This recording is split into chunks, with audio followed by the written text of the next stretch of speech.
Good to be here, ain't it? Appreciate Yahuah for everything he has done. Appreciate the word, the dabar. That's the thing we got to make sure we definitely keep on, stay on course with. There's a lot of work, but we can do it. Isn't that right? Appreciate it, Mr. Yahuah. Appreciate everybody. So you Mr. Good Two Mics. Oh, yeah, I appreciate it. Say Mr. Good Two Mics on the mind. Appreciate that, Derek. Good to see everybody there. Jeffrey, appreciate it. He killed it at the end for it. Okay, we appreciate everybody.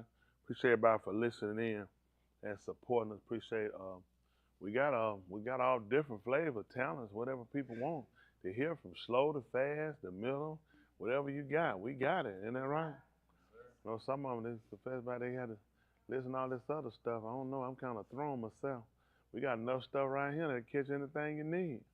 If you listen through everything we got, I don't know how you got time to listen to nothing now. We got plenty of stuff. Isn't that right? Got plenty of zamara for them. Isn't that right? Appreciate it. It's the thing. And then what makes it effective is the life. That kills even with the preachers. I wouldn't even be up here if these other preachers were more intelligent than me, if they would live right. People say, why that country guy get up there? Why that guy? I can't hardly understand. He's saying that country draw. Tell them other to live right. He'll set me down. Isn't that right? He'll love to put somebody here to speak better than me. Got more intelligence than I got. He say he won't live right. People try to wonder what it is. I can listen to somebody. I got to listen to somebody. I can who can ISO and EXO. Yeah, but say, can he live right? I'm just telling the truth. That's why the only reason he put people like me up in front of them, he said the rest don't want to live right. He tried to show you. He said, you want the bro, you want the look, the muscle suits and everything. He said, he looking for somebody to live. I'm just being honest. He looking for somebody gonna live right. It is. People don't realize, listen, the average of these people now become entertainers, these preachers. They become with the theatrics. If you look, the preacher is just as Hollywood as anybody else. Look, man, they hanging out with the rappers. They hang with the rappers. They hang with the other R&B artists. These people don't turn to celebrities. They hanging with movie stars. They don't turn to celebrities because it's all theatric now. Nobody really trying. I'm not saying I'm the only one, but on a majority scale, a lot of people are not concerned about the real welfare of people. And then our young people.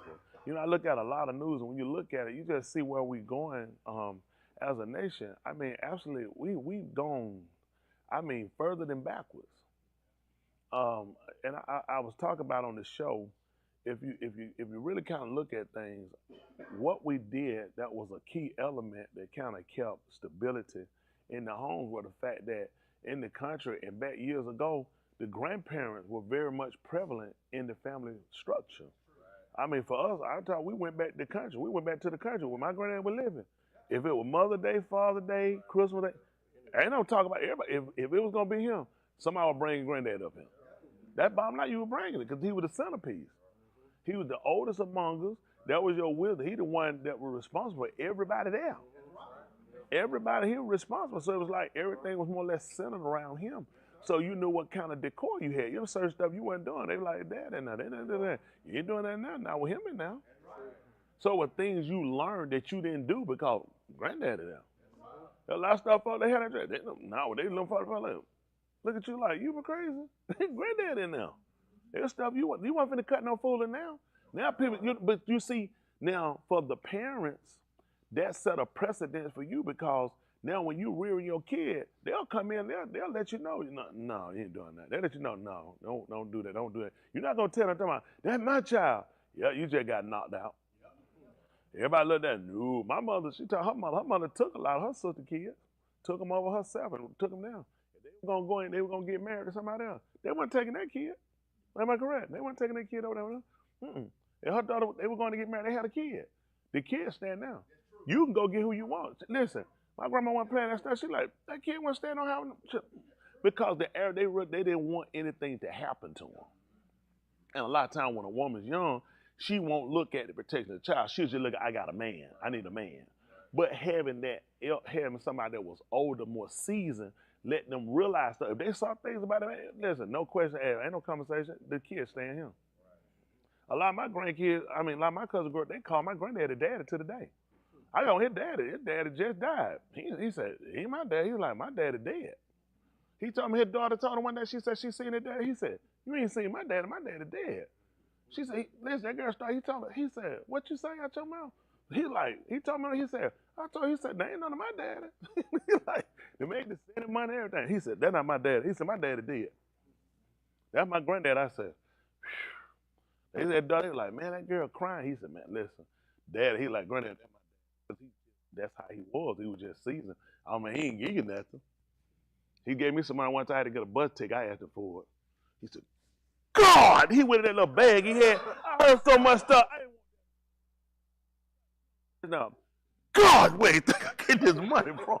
He had a little thing. He had to zip it open to get the money, like I was gonna rob him. The man had this. I said, "Come on." I don't want this money for nothing. It was 14.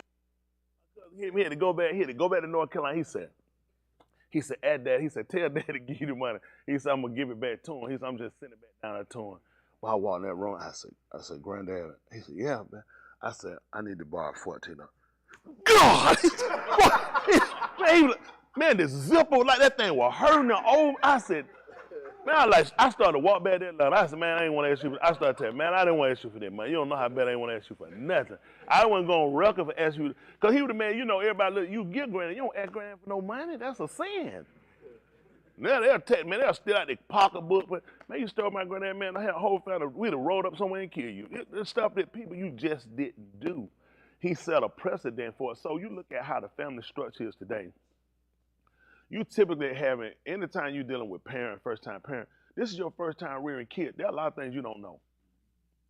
It take a while for when you really perfect that thing, after you get them out, you get to sit back and think about all the things you did and say, I could have did that different. You will not get it perfect the first time. It's impossible.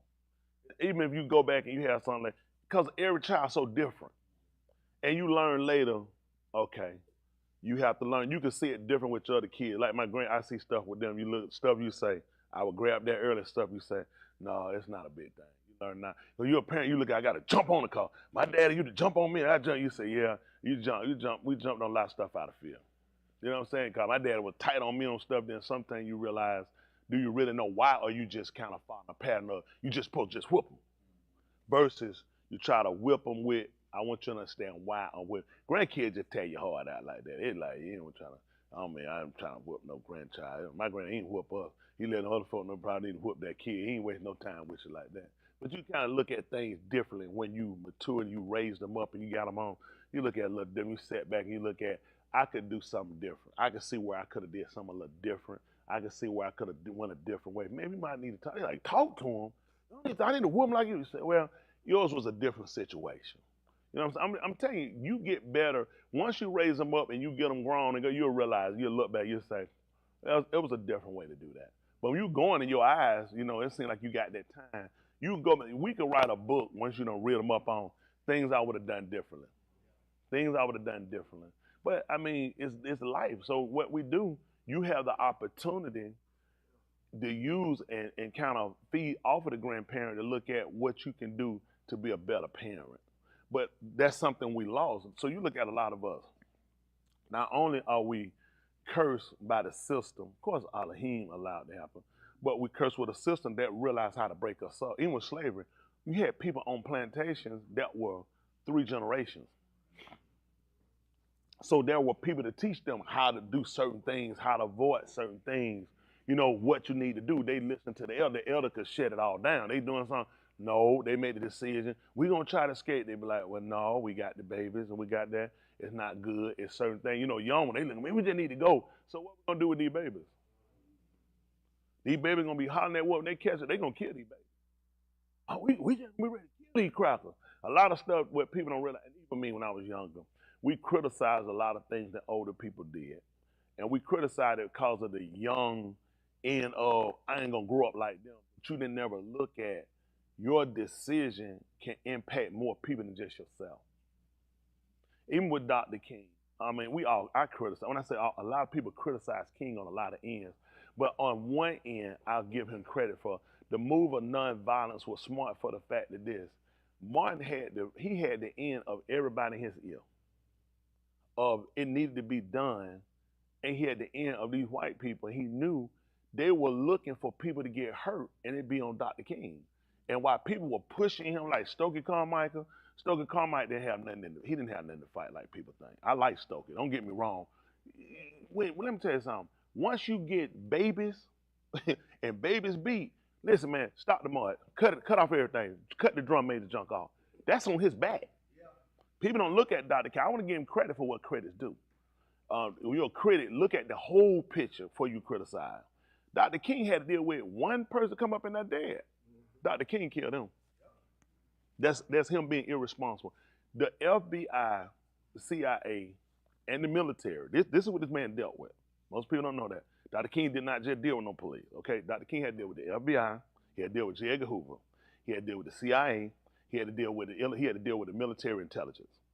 Dr. King, in his front yard, had Green Beret in his front yard. Can you imagine that? You got military in your front yard. This man dealt with this. So these people got they had a lot of influx of people. They would just integrate into his marches to try to disrupt it. And it looked like Martin was just incompetent, and he was not incompetent.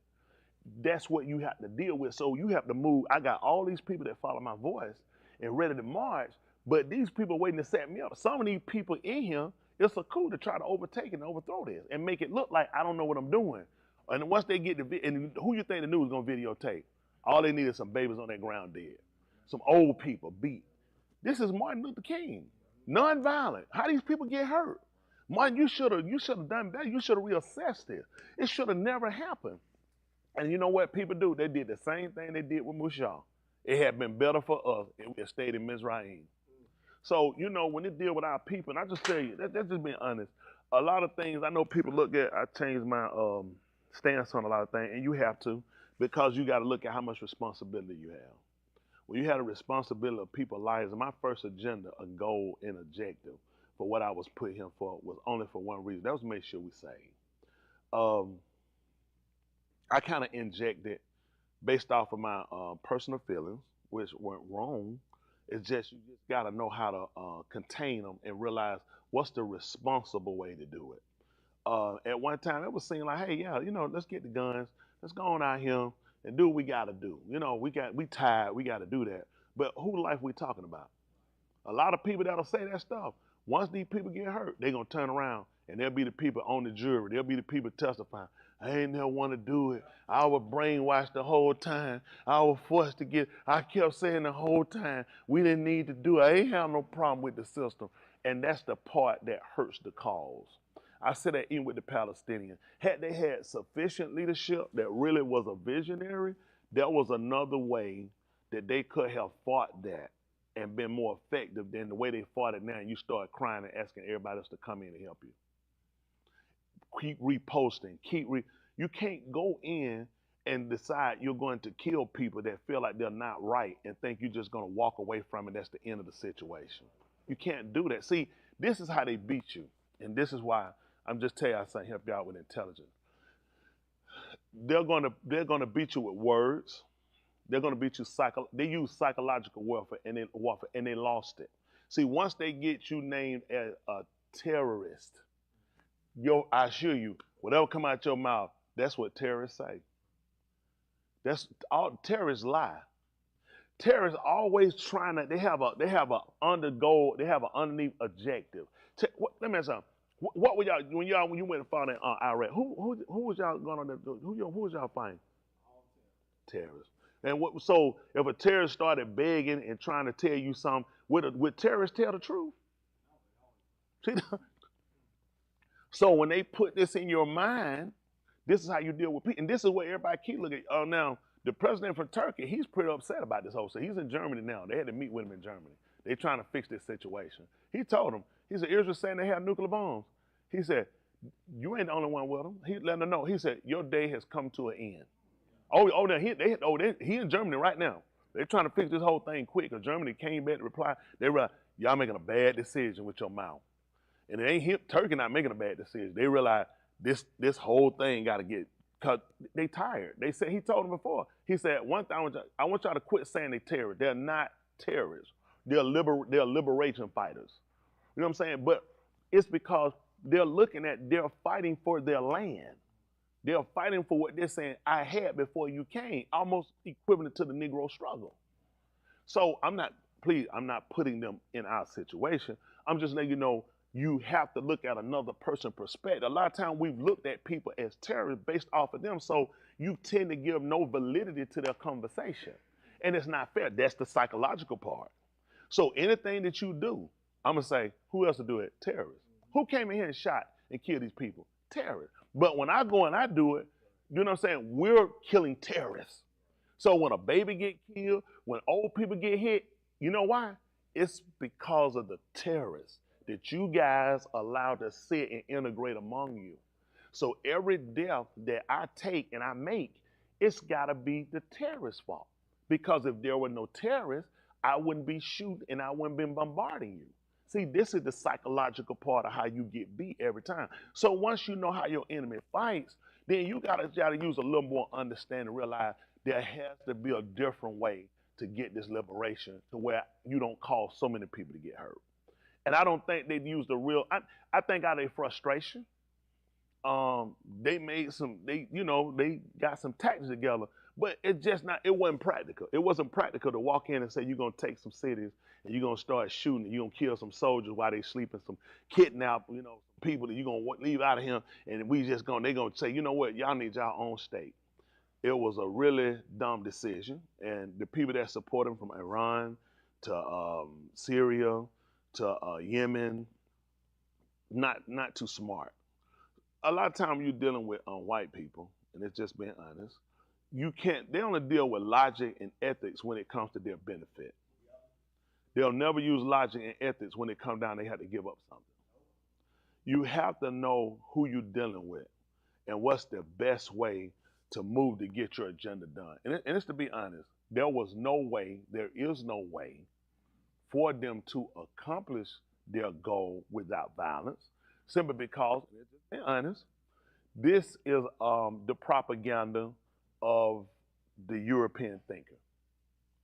He does not know how to sit down and use dialogue. He does not sit down and know how to use logic. He does not like true historical facts. So once you know the type of person you're dealing with, then you know what type of artillery you have to use. There's not always guns and grenades, something. There are economic things that could have been done to effect. They do it to you. See, your victimization is not just through, they don't live, you'll see some police, maybe situations that happen. And a lot of times those situations happen because a lot of times you'll get, police, and it's a little different authority they give a white one, they give a black one. In his mind, he feel like anything he does because he has a badge and a gun, it allows him to overstretch, and he creates his own ideology about what's right and what the law allows him to do, until someone who's knowledgeable of it knows how to say, well, that's not actually true. The law states, the law says, now you put yourself in a situation, he looks at, I wasn't expecting you to know that. Get out of the car. Now, why don't I get out of the car? I gave you an order to step out of the car, but I didn't do anything. Why? Will you get out of the car? Also, tell me, first of all, what I do, get out of the car. This is not going to go good. Because this person look at you just challenging me on something I can't reply on. So now we're going to get down to the end of, you're going to lose that fight on, you should have just listened. Anybody going to tell you. And you know what's going to hurt you with white people? Even with Sandra Blunt, anybody going to tell you, you should have just obeyed when he told her to put the cigarette out. Should have been alive today.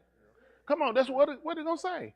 You're going to lose these battles. I'm trying to tell you, you're losing too many little battles because you don't realize you're fighting a system that's not going to work. Let me tell you, to me, you have to move on him legislative. If you don't have the bullets, you don't make enough bullets, you don't have the gun. There's nothing that anyone can do in America against him, the American, that's going to come out and it's going to be validated by them. Whoever validates you ain't going to come over here and fight with you. Just like them Palestinians, all them folk talking, Hezbollah is shooting from over in Lebanon. Syria is shooting from Syria. These people not on the ground over here. Them folks gonna do their little stuff and they gonna get back. Now you didn't do your thing. That's the problem you're dealing with people. So now you gotta start looking at how you move legislatively. You gotta look at how you're gonna move as far as a people as being being against the system, you had a right to protest, but you got to stop things. You got to protest in a way to where you're effective. You can't just walk out here with no signs and just waste a whole lot of time. You got to protest to where it's effective enough that you got enough people behind you that it hurts them economically. What white people do respect is money. He ain't meet with Ping Jong-un. I don't know how you have a first and last name with an X, I, and a P. But some kind of way they put it together, the man got a first, middle, and a last name. So that's how they do it. That's what they call it. You're not going to beat them unless you learn how to affect them economically. And unfortunately, the plight of the Negro hadn't came down to realize how to do that. Or it's the plight of the brown man or the other yellow man or whatever they want to call it, red man, whatever they want to call it. You got to learn how to beat him in legislation. You got to learn how to beat him economically. You're not going to win. The game of the bullet's not going to win. See, every one of these world leaders right now are afraid. Every world leader knows he's ready to get toppled. People tired. See, the people on the street, if I keep saying, let me borrow for a second. No, keep it. You trying to go? I keep trying to block it. He ain't give me my way. Eventually, I'm gonna have to do something. This ain't working. I got this sign, and he keeps going by his way. Keep going. Don't go nowhere, Leon. Come on, back friend. Leon, stop. Leon, stop. I need you to stop right now. Leon, man, bump this sign. I'm tired of talking because he's not listening. See, he knows where this going. Eventually, people tired because I keep asking you to stop doing it. You won't stop. This ain't working. Me laying on the street, putting sheets on me, not working. So eventually it's going to move until the people are going to start moving saying it's time to topple the government. I know where it's going, and he knows it too. So what he's done, he's infected enough people, got enough people sick. He got enough people lazy and fat for Christmas and Thanksgiving. Listen, he going to cook your goose. And most people are not a thinker. Most people not thinking. American people, listen, we gullible and we soon to forget. Never forget. They forget all the time. Don't believe it. Come on, you give me a blooming onion, September, May, and right up for Thanksgiving. And you know what? So when would you remember? How you remember? Why I couldn't get a blooming onion on Tuesday? Since you ain't forgot, why I couldn't get one on Wednesday? They get on a day, the slowest day they got. Ain't nobody coming on no money. Folks, they got to get a big sun in the middle. Sunday then they go to work. Money, people depressed. So I got to get you, and I know you ain't gonna just come for no blooming onion. So then you gonna tip, but I gave you the blooming onion. I'm gonna rip you off on something else. So I got my money together in the first place. How much you think an onion costs? We talking about an onion. Yeah. Come on, this ain't no woman booty. How much you think an onion costs? So when you kind of look at, where you're at, my goal is this: to win the fight that we have to fight. It can't be a fight of just the so-called Negro, because you have to look, unless you can become inclusive. This is the problem you got. Stop getting people inclusive when somebody dies. Because now it's like, I had issues. I had problems with Best Buy, other places, and I publicly went. But then people look at, okay, I can agree. But then people are going, well, I had a problem. You didn't voice your opinion. We have to stop waiting till something happen, because that's how they beat you too. Oh, now you got a problem. That's the only reason to voice my opinion. If I feel like it's something we can work out here, I have a problem with other players. I don't want every time I have a problem with something, I didn't get a straw. There's no reason to tweet, to put out. I'm looking at when it's a money issue, it's a customer service issue where there is disrespect blatantly. Y'all got me what I'm saying? You know what I'm saying? When you've been lied to, then I feel like there is a need for people to know about this. Then you have an opportunity to make it. Don't go here, me and somebody, the janitor, somebody in the bathroom, almost bumped each other. Oh, shut it down. Somebody bumped. Come on. Let's deal with the issue and keep it contained to where it's at. If you see that's a corporate issue, a major, like the one with Denny's, where the young lady they wouldn't serve the 2 truck drivers. She called the police on them. Police called them outside. This is a problem, not for Denny's Corporation. People say, Y'all think the people, the board, CEO of the court, know who that person is that's working there, who's at that table? You think they know no manager there? This is piss poor management from a system that's on a lower level. And of course they're going to run in and address it and get it done. But what should happen, those people need to be criminally charged, and they need to be sued for everything they have. We need to start. See, you're not fixing the problem. If I spend in Leon T, and then he goes and sue the whole corporation for Taco Bell for $100 million, how that hurt me? I got fired. I got fired from Taco Bell. My life ain't over with. I'm going to get another job. Let that be. If you can prove I've done this, I need to be sued for whatever I have. It don't make no difference. That will teach me, Tony Smith, to become more responsible. Suing Taco Bell for $150 million when Taco Bell, let's stop being stupid. There's no way nobody gonna convince me that the board of dentists say, you know what, a nigga coming that don't feed them, ignore them, tell them lies. Nobody, no corporation, they trying to make money. You're in competition. Some stuff people say, let's just stop being stupid. This is the stupidity of that truck stop. Whoever hired them bozos in here to make a dumb decision that affected all these people. It's gonna affect the corporate, and it's gonna affect other jobs. It's gonna affect that truck. It's more people affected than somebody, the police need to be addressed on the end of, what was your call? Now, of course, they came on a call. When you hear the call, and they didn't let us hear the whole situation. I want to know, how did it come out with them? Because they might have been told, I think they was told that they were yelling at the lady. So you got to give them credit. I know that, look, you seen white police out. Please try to follow the story. This is what I look at. We get, what you need, that thing you get when you need the speakers to kick, amped up. We get amped up too quick sometimes, and you don't know the whole situation. They answering a call. 2 black guys in a truck stop yelling at a white woman. We need to get to this call. You in South Dakota, Sioux Falls, South Dakota. You been in Sioux Falls, that's what they was, Sioux Falls, South Dakota. Listen, ain't many black folk around now. And these folks get a call saying some black guys in here, and they disturbing, yelling at these white women trying to work. So the police, they didn't put hands on them. They didn't curse them. They said, can you step outside? Let's remove them from this situation where we can talk. But the guys were good. They recorded, which was good for their safety. Recorded. For me, I don't know if I'd have got the Denny Corporation. You don't want to serve me out of left. It ain't that serious. I ain't gonna sit here and keep on, because at that point, cause all that white one got to do, I don't count the phone since I touched her behind. I got to go to jail and prove I'm innocent in Sioux Falls, South Dakota. When I win, I'm so broke, so homeless, so tired out, so geeked up on crack. I got to smoke crack because I lost everything. Sometimes you got to avoid a situation before you get it. I mean, people, that you can lose money. Sometimes it's just the time you waste. It's the time. Put your energy towards something where you can be more effective for yourself. And sometimes, for me, you don't want to serve me. I go to places, I ain't got to call a supermarket. I just leave. I go to place, it take too long, I leave. I'm like, listen, man, I went to Mercedes dealer. I had to go to the doctor. I went down, and I was walking out looking at some cars. I was looking around. I was watching, these said they was just going out of sweat. They just kept going. I said, interesting. I got to walk out. I was going in my car. He said, what? I said, y'all lost the sale.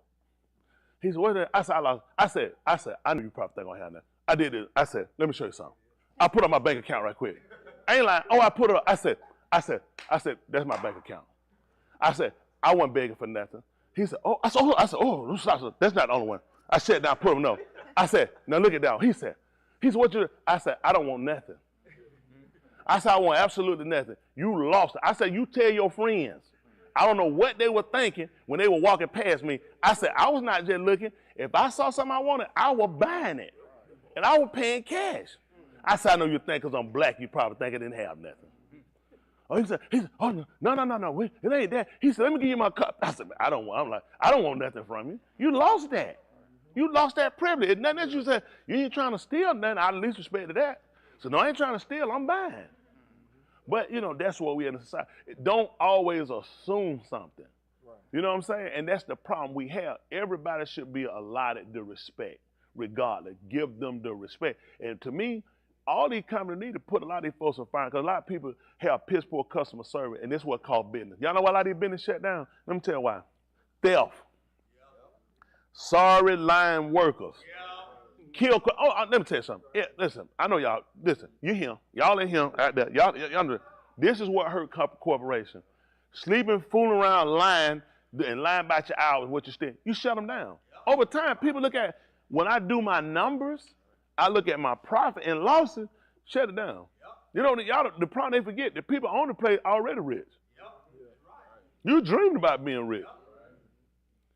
Your dreams will never come through. You're a thief. You're a liar. You're a robber. Let me tell you something, man. This just me. Jobs I worked. I guarantee you, there ain't no job where would tell you I was in no low percent. One job I had, that man told me, I told him, he said, boy, you sorry. I said, I'm like, are you, he said, just sorry. I'm saying to myself, are you serious? I left that job. I said, that didn't make no sense. I worked hard on them guys. Well, them guys, he was sitting around, I asked him, I not, he said, just sorry. I said, like, seriously? He said, just sorry. I let that job go. I said, you know what? Let me go do something else. And I sold dope, and I was successful.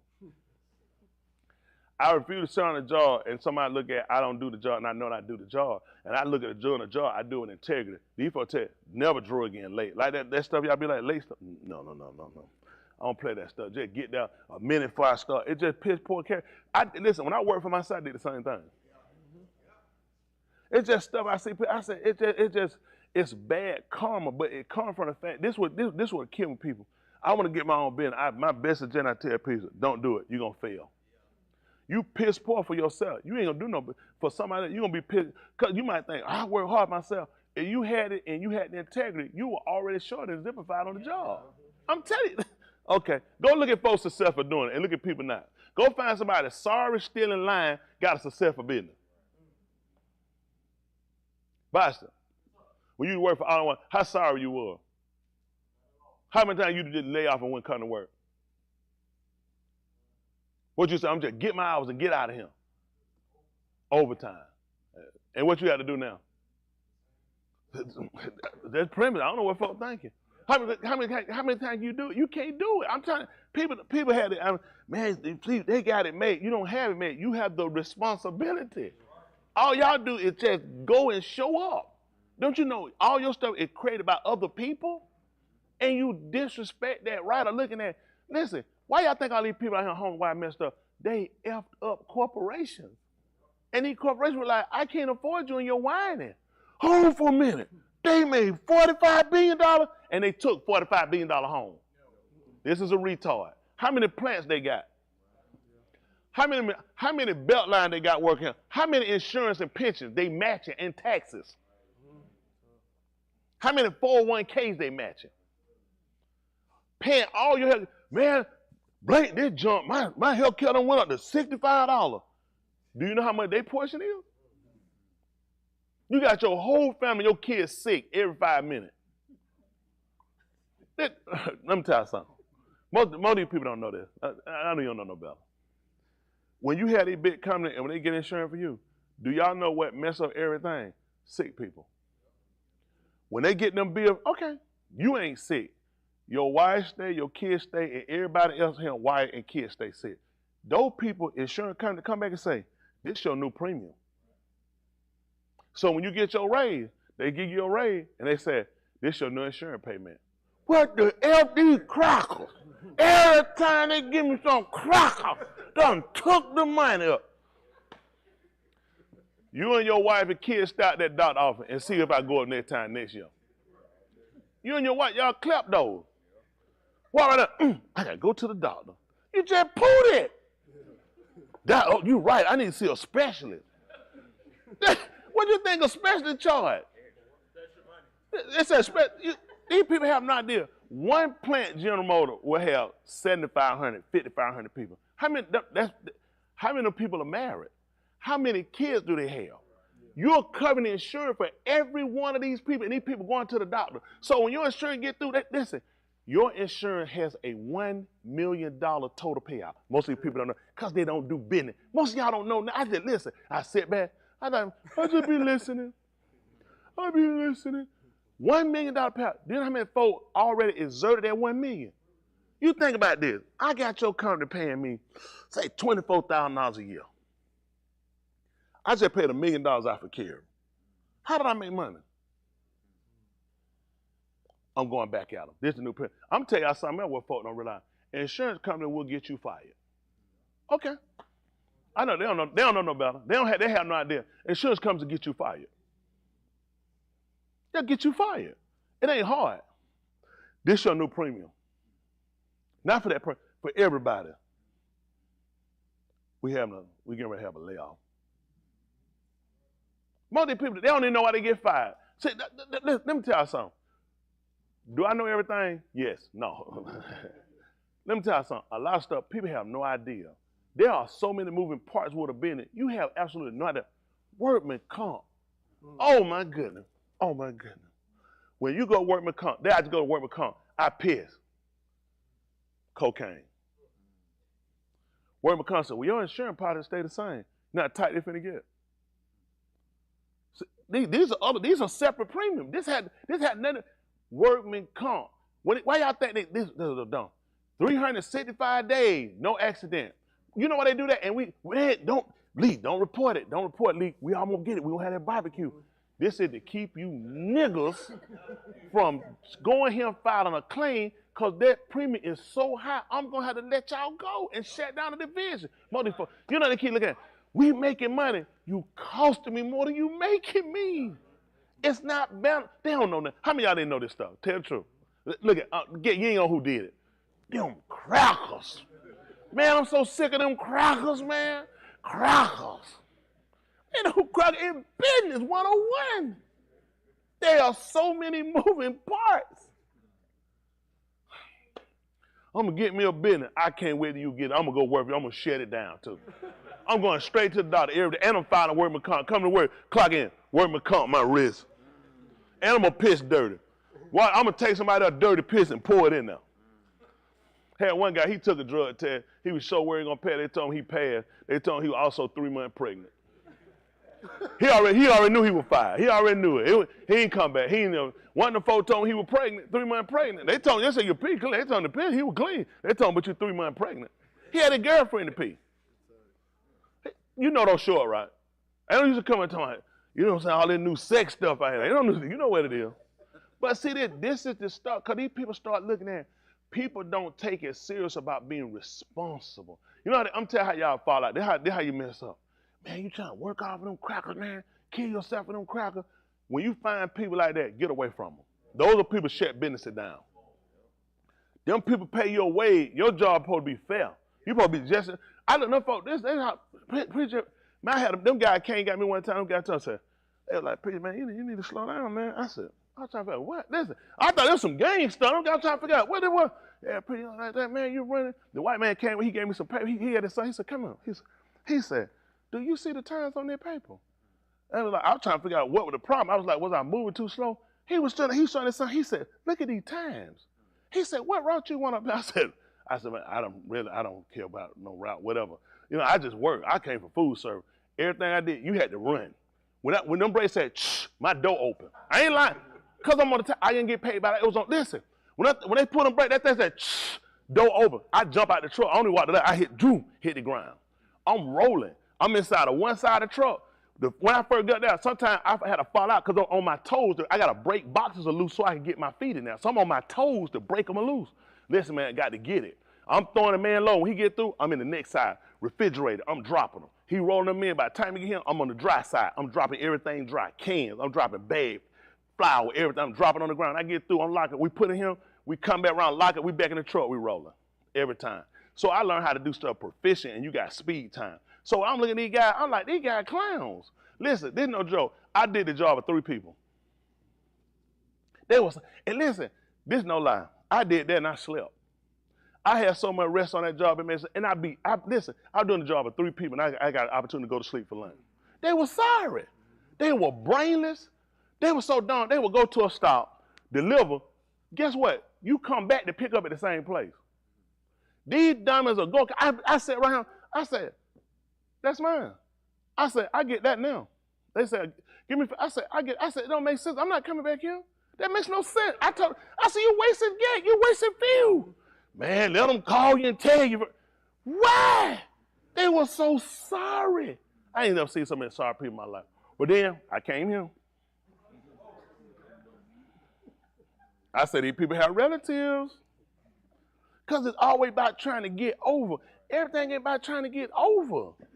I'm telling this is what I look at. Character means a lot. When I look at I messed up my character, what I didn't do, people are like, man, ain't trying to do all that, man, ain't trying to. I learned leave them where they are. I'm telling you, listen, white people pull me, they say, don't try to staff around them. It look at first, like they're trying to fight, they let me know. They the pull said, listen, these people aren't going anywhere. So you'll get some white people will pull you, they let you know, and let you know they're not going anywhere. Okay? These people are fine with being where they are. Stay out from around them. Because they looked at you, you're progressing.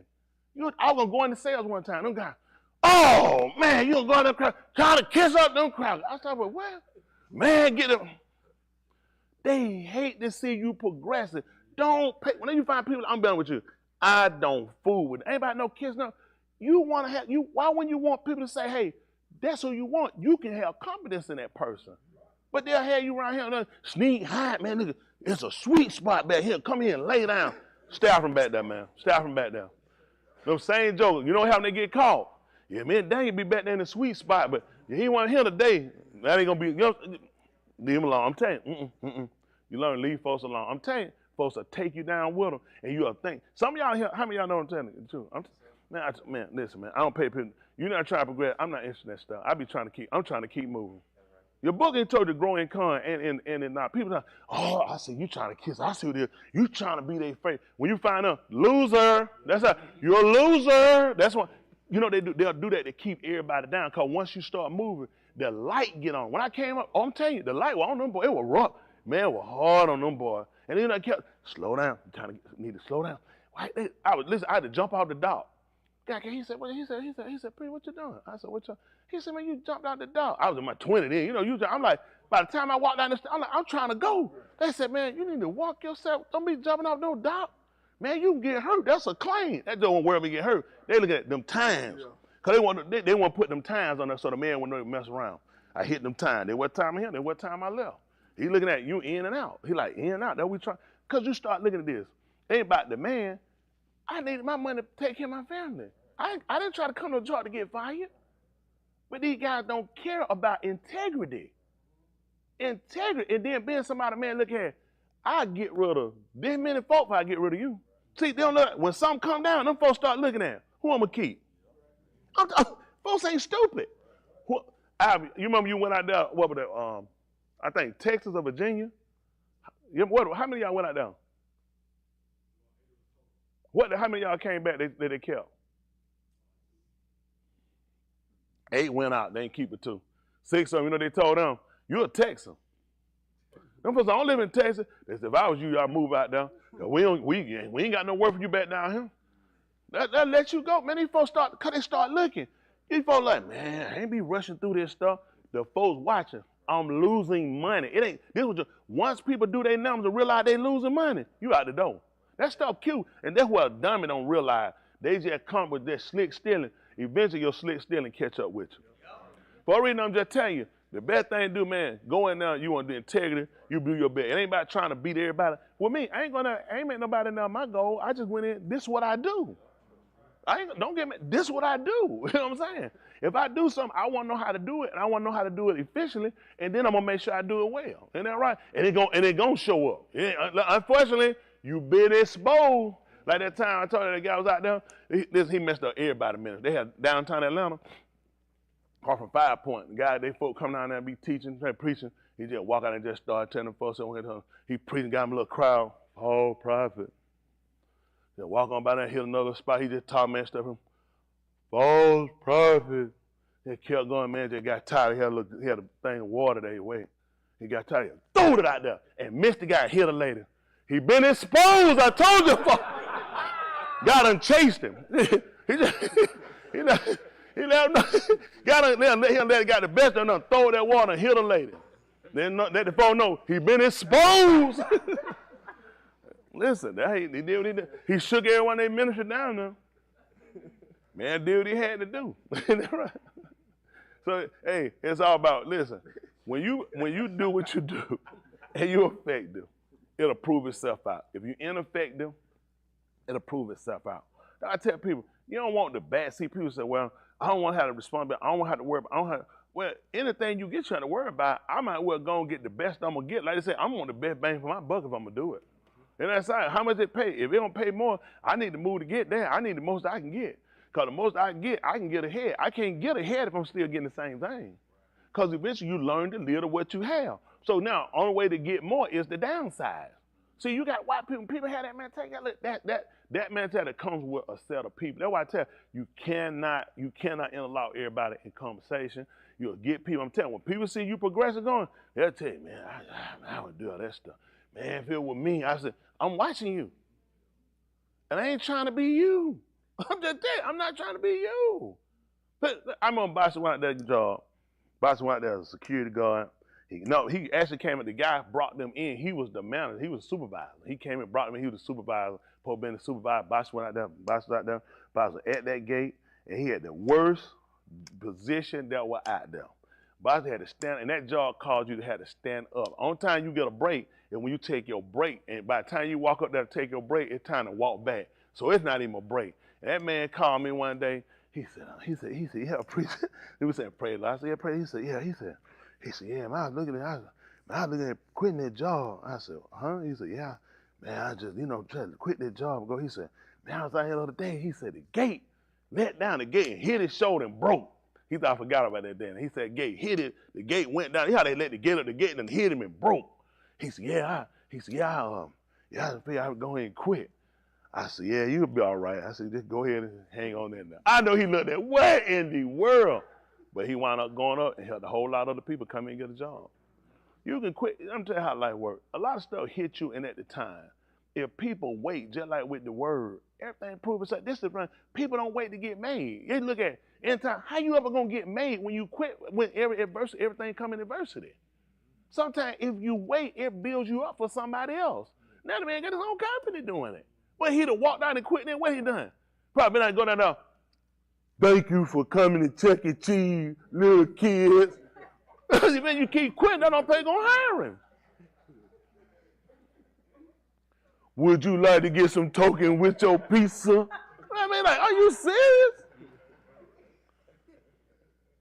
So you know what I'm saying? A lot of times people don't realize if you went through and listened to the stories of people that made, I ain't made it. I navigate. I tell you I not navigate. When you go and you listen to the story of people that made it, everybody come from adversity. They come from some of the same story. It just you stick it out to make it. You work to see where it's going. Then all the time just quit. I mean, I quit, just go. You start realizing you can't quit every situation. You don't never get made. At some point, you have to stop and start learning and get better at what you're doing. But a lot of times you quit and give up every time. Go find anybody made it. Someone tell you, blood, sweat, and tears. Anyone they say, Donald Trump, daddy gave him Donald Trump. That's fine to say that. Go find how many folks got $1 million and effed it up. That man managed to build a brand name, clothing line, cologne. Duke, everybody became the president of the United States. They're better than any Oscar you ever gonna get. You know what I'm saying? Ain't no Oscar Grammy gonna beat you being the president of the United States. World leader. So this is what this man managed to do. And that comes through with, listen, he knows how to move around and get things done. And you ain't gonna learn, you keep around quitters, complainers, people that don't assert themselves. Let me tell you something. Anytime you got a man, you gotta tell him something every time to do something fine. He stand right up, piece of paper right there. Hey, pick that paper up. Oh, you fight. When he get it, I'm gonna tell you what I do. The piece of paper be mine. When he pick it up, I said, what did it say? He said, this thing something fine. Get out the property.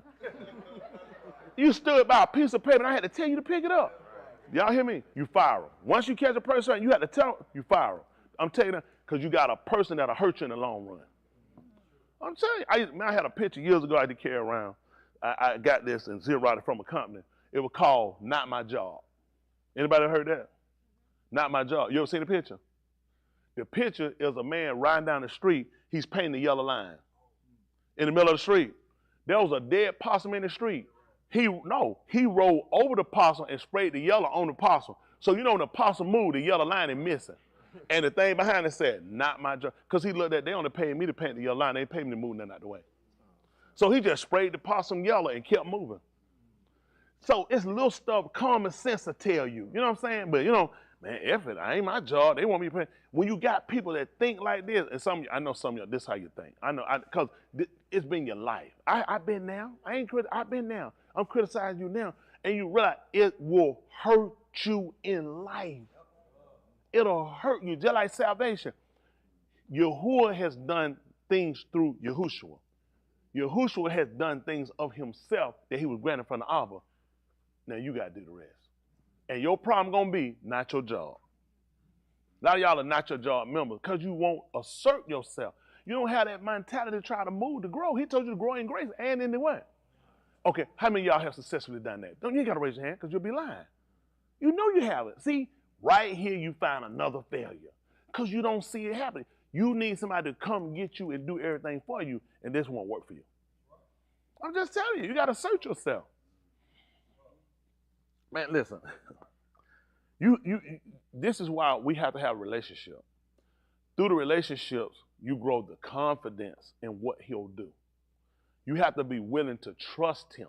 And that builds your ability. Whether you know it or not, your confidence you build in him builds your ability in you.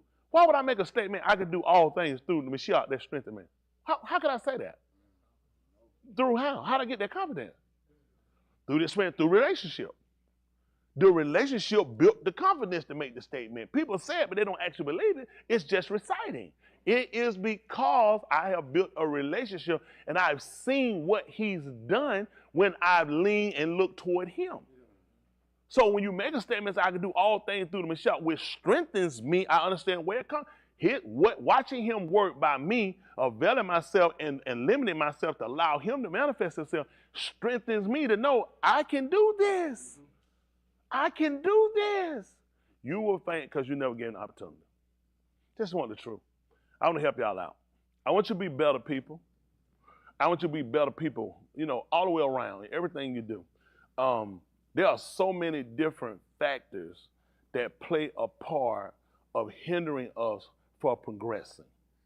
And that's why I sent out a text to you guys today. I am going to start that text. Please give me a time to get it going.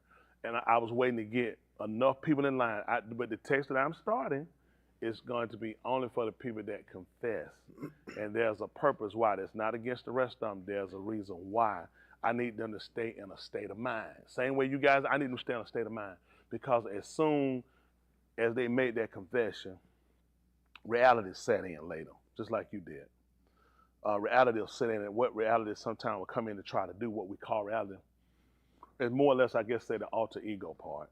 Comes in to say, now, I don't know why you got there and told all that stuff. Because you know good and well, we ain't through with it yet. There's still stuff now. We should have just waited and held off and shouldn't have told everything. Cause now it kind of put us in a situation now, and we ain't give ourselves no room. Don't be a fool. You don't need room. That's where you made a mess at now. There needs to be no room. It don't, but I need you to understand why. I don't need y'all to get comfortable. If I wasn't sending the text, and I'm sure probably some of y'all already start, man, you're going to make mistakes here and there. You know what I'm saying? It shouldn't be the same. Shouldn't be the same. Y'all got it?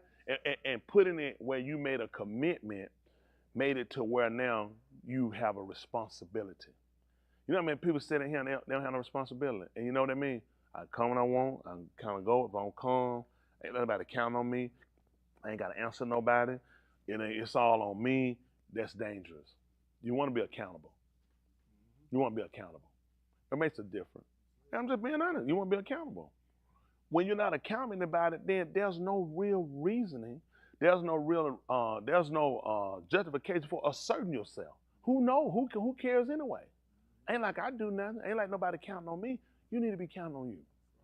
So don't get yourself fooled now. Don't get yourself twisted up and think that you're okay and you're gonna be all right and you keep battling your mind, you'll fall. And if this time you fall, it'll be the one that'll kill you. That'll hurt you. Because I'm constantly keep telling you, you might not be able to renew again. You've already struggled with that before. You don't want to do that again. You know you're gonna crack because you're like, I already been wondering, is he gonna forgive me? Has he forgiven me? And now I've gone out here and I put myself in a position. Now I know I'm done. I want to avoid that. I want to avoid it. I want to avoid it by constantly trying to reiterate the fact of why you're here, what you need to do, what you put out of your mouth. Be slow to speak. Be slow to speak. Be slow for your wrath. I know it's gonna come. Can it do? Just don't let it get itself all done. Like Yahuah did. The book said he didn't stir up. Not all of it. He looked at. He said, "Cause I'm slow to anger. It don't make sense.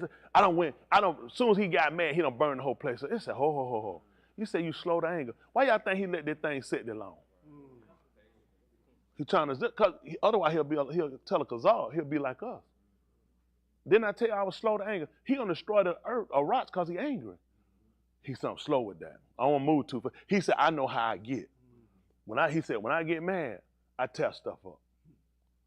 He said, listen, I'm talking about I destroy man and beast. Y'all hear me? Young, old, and suckling. He said, so I can't move that fast. And you know he suggested us? How about you be slow to wrath? Slow to speak, and make sure you're quick to hear. Y'all hear? I'm being honest, because sometimes what'll happen, your anger, your frustration, will cause you not to hear, not to listen. I'm just telling you now, it's important for us to consider. I'm just telling you now. So the people that I'm actually starting that text thread with, I'm going to keep it that way. I'm going to, and I appreciate what they've done. Not that I don't appreciate you guys. I know y'all saying it'll help. I really need you guys to take this seriously. I told people the window, that thing how you putting that window down, and sometimes you get and them old ones they get tight at the bottom till you finally put it, and you close and you don't did all that to close. How quick you to open that back up? Take too much. You ain't gonna believe it. It take too much to open that window up. And he did it for us. He did all this when he opened up a window. What he'll do if he opened the door? What y'all think will happen when he opened the door for? He done did all this for us and he just opened a window. What he'll do when he opened the door? Man, the floodgate. That's a floodgate of what the man will pour out on us. So it's time for us to really sit down and start considering how we do things. Really, really, really sitting down looking at it. Take your time. All you got to do is get through the day.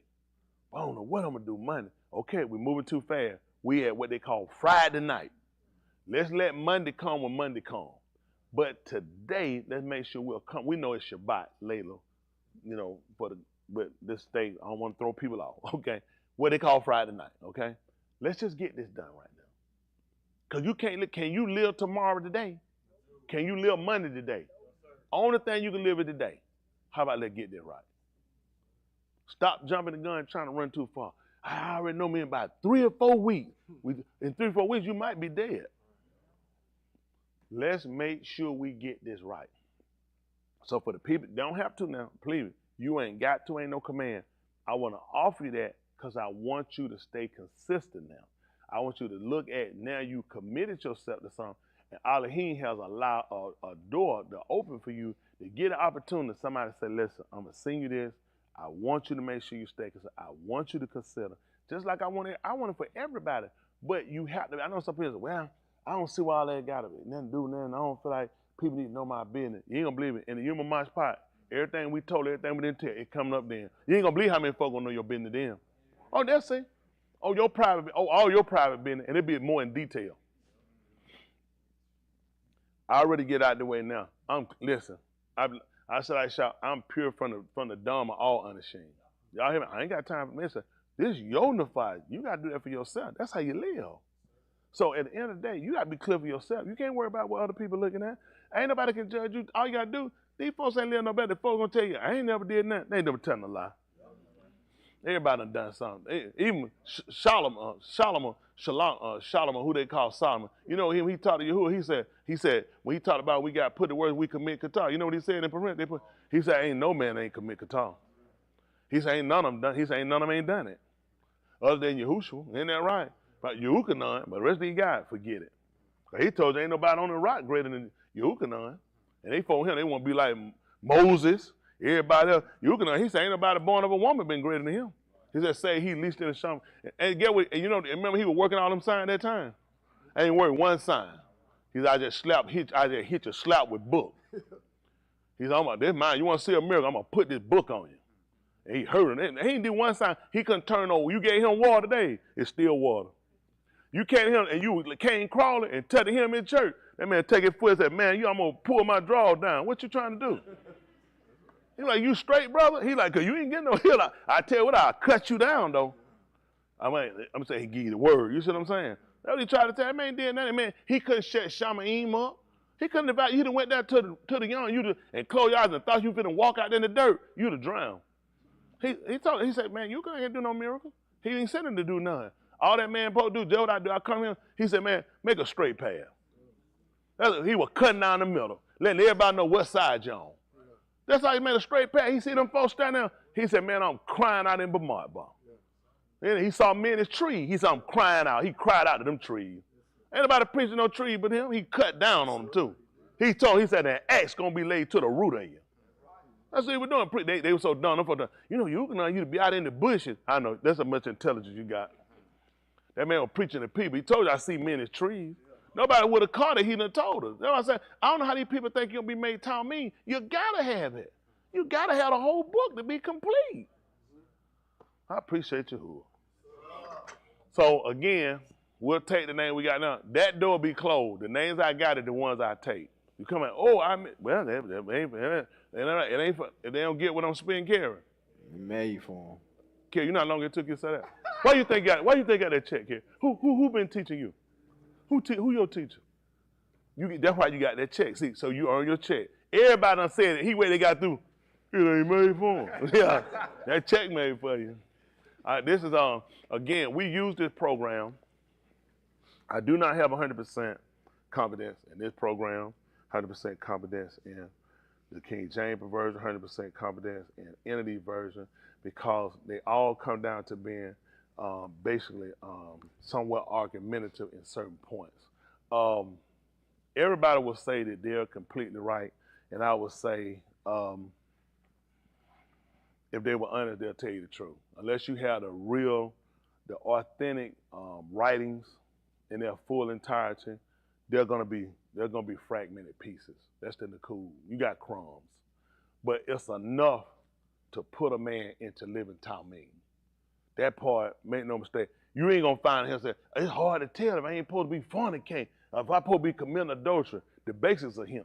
It's just a lot of times you get in, you start dealing with things that come in that people give you, and it'll kind of, I've said it before, people have a way of putting their own narrative into things. And what you're dealing with when you deal with the word, a lot of times you want to be careful to make sure people are not putting their own narratives in the situation. And that's what you had when people went back to start trying to call themselves copying back out and writing. Because when they went to copy, there were parts missing. So people had to kind of do speculative. They just started kind of looking at based upon from here to here, what it said from here. And what part is it? Let me show you something.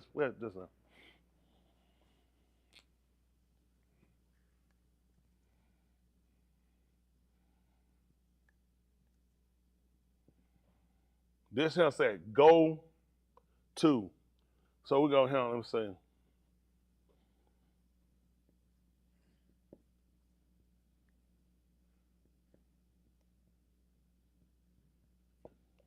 This here said, go to, and over here said, wine drink. This is fragmented missing. So this just naturally gonna tell me, go to the store so I can get some wine drink. Y'all see what I'm saying? I'm just making an example of something. So, couple of things for me. I ain't saying it hadn't. A lot of things you got to deal with is behavior. Okay? You want to start dealing with behavior. But a lot of times to doing, you got people that start walking here, and the people a lot of times that went in here to call themselves complete and was fragmented aren't actually familiar with customs. Because even your book told you to render to all that's due. Custom, tribute, owe no man what? So if I went to certain countries, I don't know certain customs. So I wouldn't be able to render it. So there are certain things you need to be familiar with when you're dealing with writings and scripts, behaviors and patterns and cultures. You can't just write based off of, I know enunciations and I know lettering. You can't do that. Like with English, you need to understand disciplines. You need to understand culture. There are a lot of things that play a part to say that wouldn't make sense based off of the culture, based off of the customs. But when you don't know them, then you have room for error. Y'all got it? So I just made that up. Please don't think I said I found something that say go to no store, then wine, drink. I'm just telling you, a lot of times you got people that have gone back to try to pick up stuff that were burnt. Because you remember, the Mashkan they call it timber was destroyed more than one time. So books were burned. Things are missing. So a lot of things were left in the people to say, and you ain't gonna believe it. The people who went back to restore on the last end of what we have weren't the people that was their culture. It wasn't their language, nor was it their behavior. So how accurate would you be in going back to complete it? But my friend was Jewish. See, these aren't real. You don't let people write. When you deal with people like scribes and different things like that, you're dealing with people, these are behaviors that you had. Not only from you, these are behaviors your fathers had, his father had. Not his daddy was a truck driver, his other daddy was a brick mason, his other daddy was a chef, and now he a scribe. They don't play that. It's all pattern. Shaul, he was called Parashim, they'll call it Pharisees. Not only was he a Pharisee, he told you that he was son of Pharisee. Wow. My daddy was one. So I watched this growing up. Not only that, he said when I was taught the Torah, this old guy who used to come around every now and then, he showed us to talk the Bible. He said, no, I studied at the feet of Gamaliel. Yes, sir. Gamaliel was a doctor. He taught people that taught the law. He wasn't just somebody that taught. If you were teaching the law, you learned it from me. He taught people that taught the Torah. Shaul said, that's where I learned it from. He said, I learned it from the feet of him, which meant I was a student of the man that taught people. That's why if you want to have a conversation about Torah, when you want to do it. That's why he was so proficient in what he did. I studied at the feet of the man that taught everybody else. So if this the game you want to play, let's do it. So these guys come along, the first thing, Shaul hated Jesus. Paul was gay. Well, I'm trying. The man wasn't told it, no, ye not, the unrighteous ain't even gonna inherit. Be not deceived. And one of his name wasn't effeminate. Isn't that right? That's a man with just a characteristic, not even doing it. He said, no, they cannot inherit. And told the people, and such were, letting them know, a lot of you guys had these behaviors. He just led to talking about, y'all good, them folk gonna burn. He said, and you guys had the same behavior. I say that to say, you're gonna beat yourself up out of frustration, how long it's taking, and that seems like you're getting clarity and you could have gotten this before. But you needed the experience to understand a couple of things. And all your wisdom in trying to complete this and figure it out, you weren't able. That's the only way to get you to trust him. Because everything will go when you'll get now, you ain't gonna believe it. It didn't just get there, it's been there. But the only way to get you to see that these people are not properly seeing the same way, because a lot of it is based off of attitude, it's based off of agendas. That's how you see it. You have attitude, you have agenda. That makes a difference how you see things. You can't present nothing but the pure in. Let me see. Gonna see all of him. Cause what else you got in your heart that keeps you from being pure? You're going to somebody with no defects, no fault. It don't make sense for you to appear in my sight and me you stay together unless, you know what I'm saying, you reach that estate. So he let you know the inner cleansing is so important, but they need to know the outer first. Before he took them, he cleansed the people. They need to learn to cleanse themselves outwardly first. Then they learn how to come in and they learn to start this. Now we got to get to the discipline of cleansing the inner side. He started teaching them about appearance, how things look, what people did. Look at these people's behavior. He want to deal with the outer structure. Let's deal with the outer structure first. Things you can clearly identify. I need you to identify it. So there were certain people they can see off the rip. So, oh, I know exactly who you are, and I know not to fool with you. Don't move me. Listen, I seen you a mile away coming. That's you know what I'm saying? Man, I seen you way down the street. That because he got him first learn how to see things from the outer appearance. Then he started doing say, you know where this stuff come from? It come from in their heart. All the things that you see man doing that's contrary, it comes from here. So what I got to do is get man to separate himself from his heart. Come on, come out. He told you to come out from among them. What you had to do? Well, I'm going to need you to separate from those things. That's what he's trying to teach us. So they learn all these, first of all, from a natural standpoint. It made no sense to deal with them. See, let me tell you. See, when y'all didn't see the heart of a man, them folks talking. Like the what? When they seen their heart? Them folks had no x-ray machines. What are you talking about?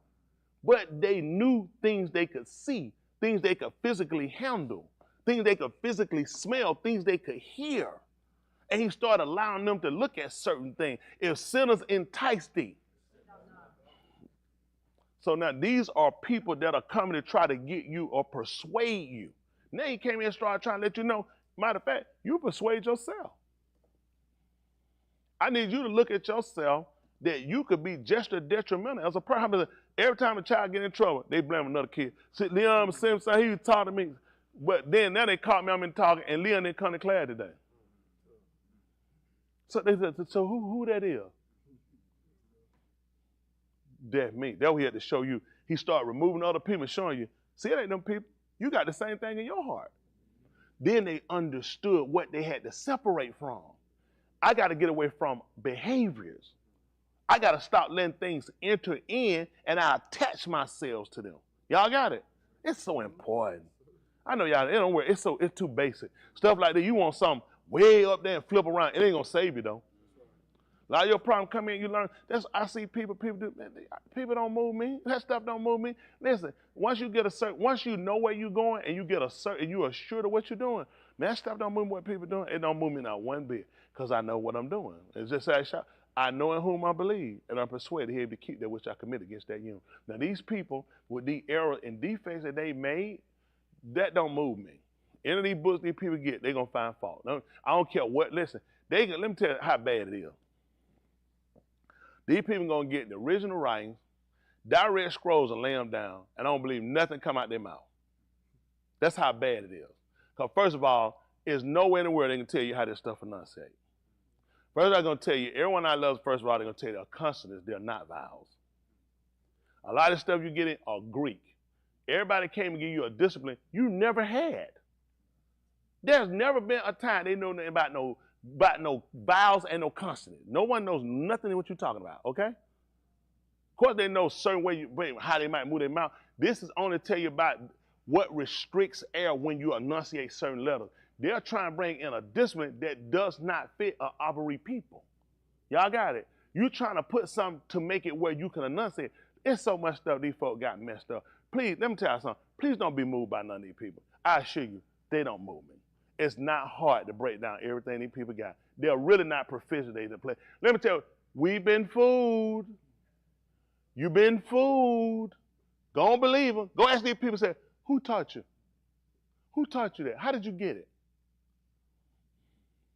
All right, let's keep moving. They ain't just my mouth talking. I can prove it.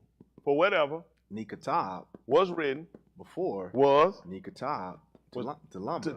Now, what we're going to look at, in enunciation again, what we're looking at, we want to get the basics first, the fundamental, making sure we understand what needs to be performed. So now we're looking at values. We're looking at the values of what is he trying to, let's go with Nikatab is not the proper way to enunciate the word. Let's go with that, okay? But it's basically saying the writings. We know this, it's saying the writings. So we know that the writings have a value. And how much of the writings have a value? Oh, that's what he needed me. That's the purpose of telling me whatever it is. He didn't have to tell me all of it. Whatever it is. You said that right? Whatever. Whatever. If I say, I don't care, whatever you say, I don't care. What part I care about he say? Why does he keep trying to talk to me? He's telling you here, whatever it is that's written has a value. That's the first thing you need to know before you even worry about enunciation. Because everybody gonna fight enunciation. You can't fight behavior. Let's get our basic part first. I don't want to fight nobody on it. I don't want to have no war about no. Oh, Tosman, let's fight. Because I know you don't know you don't know what you're talking about. We are so far behind right now. You will be where I'm at talking about this. Let's make sure first of all we obey. Because when we show the performance that we will follow, that we will humble ourselves, and we will do, I'm sure he'll give us clarity. I'm going to tell you what else, what makes no sense. It made no sense that everybody got it right with these languages, and he's going to come back and restore a pure one. Right. That makes no sense. Tell me how much sense that makes. Everybody in the class got an A, and he's going to come back and give everybody an A. Huh? It don't make sense. It don't make sense. Mm-hmm. There's a reason why there's so much difference, because everybody playing the game of how they're going to enunciate the word. And don't get me wrong now. Please do not misconstrue what I'm saying. There's not an importance. Sound, vibration, all these things have a purpose. Y'all got it? But what has happened, people have used, I know so many words that make me bigger than you. I can wear these curtain rods. I can snatch down a whole tree limb with leaves and wear them on my back. Because, we've lost the value of the writings themselves. Understand it. Listen, with all these captivity, we all have been scattered and moved. Just say we all got it right now, the direct, pure speech of the language, and we speaking it. Who we going to say? Outside of who? Who we going to say? Why we ain't going to say them? because they can't speak it.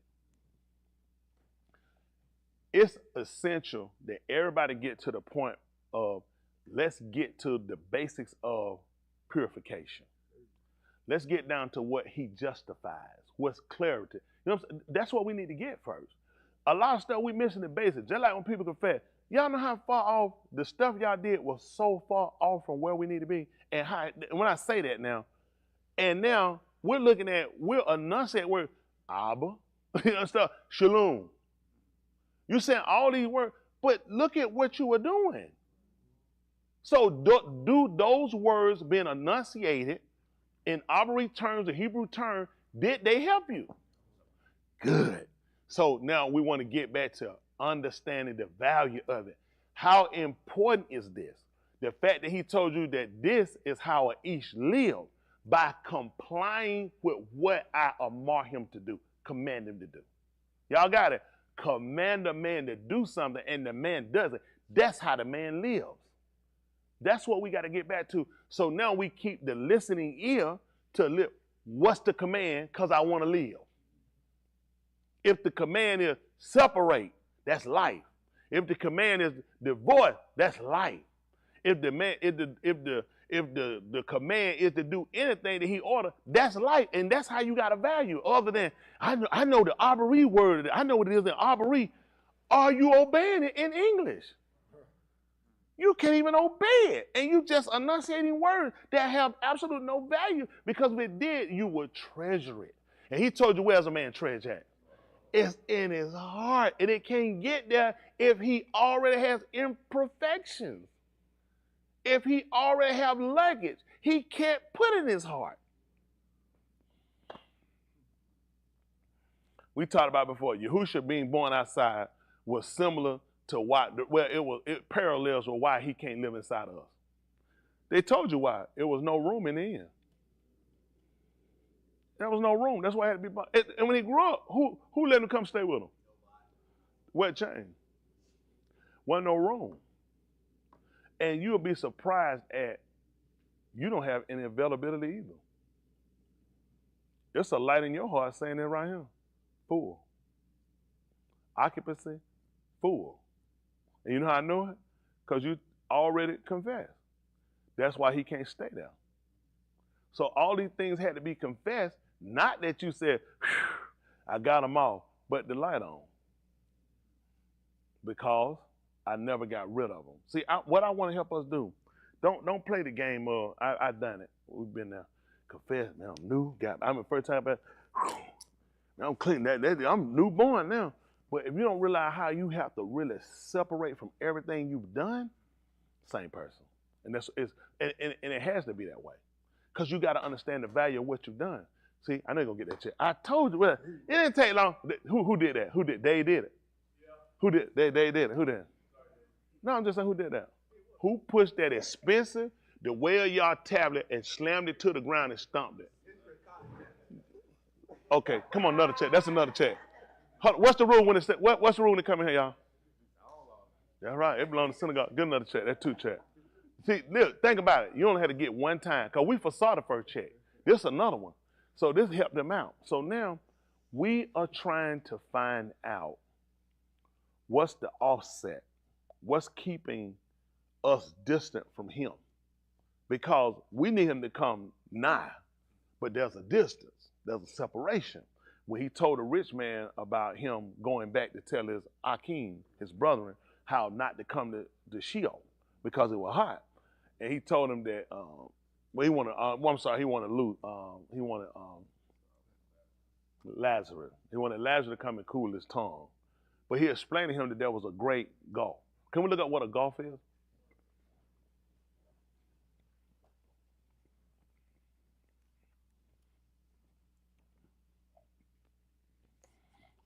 What meaning? Yeah, let's see what a gulf is.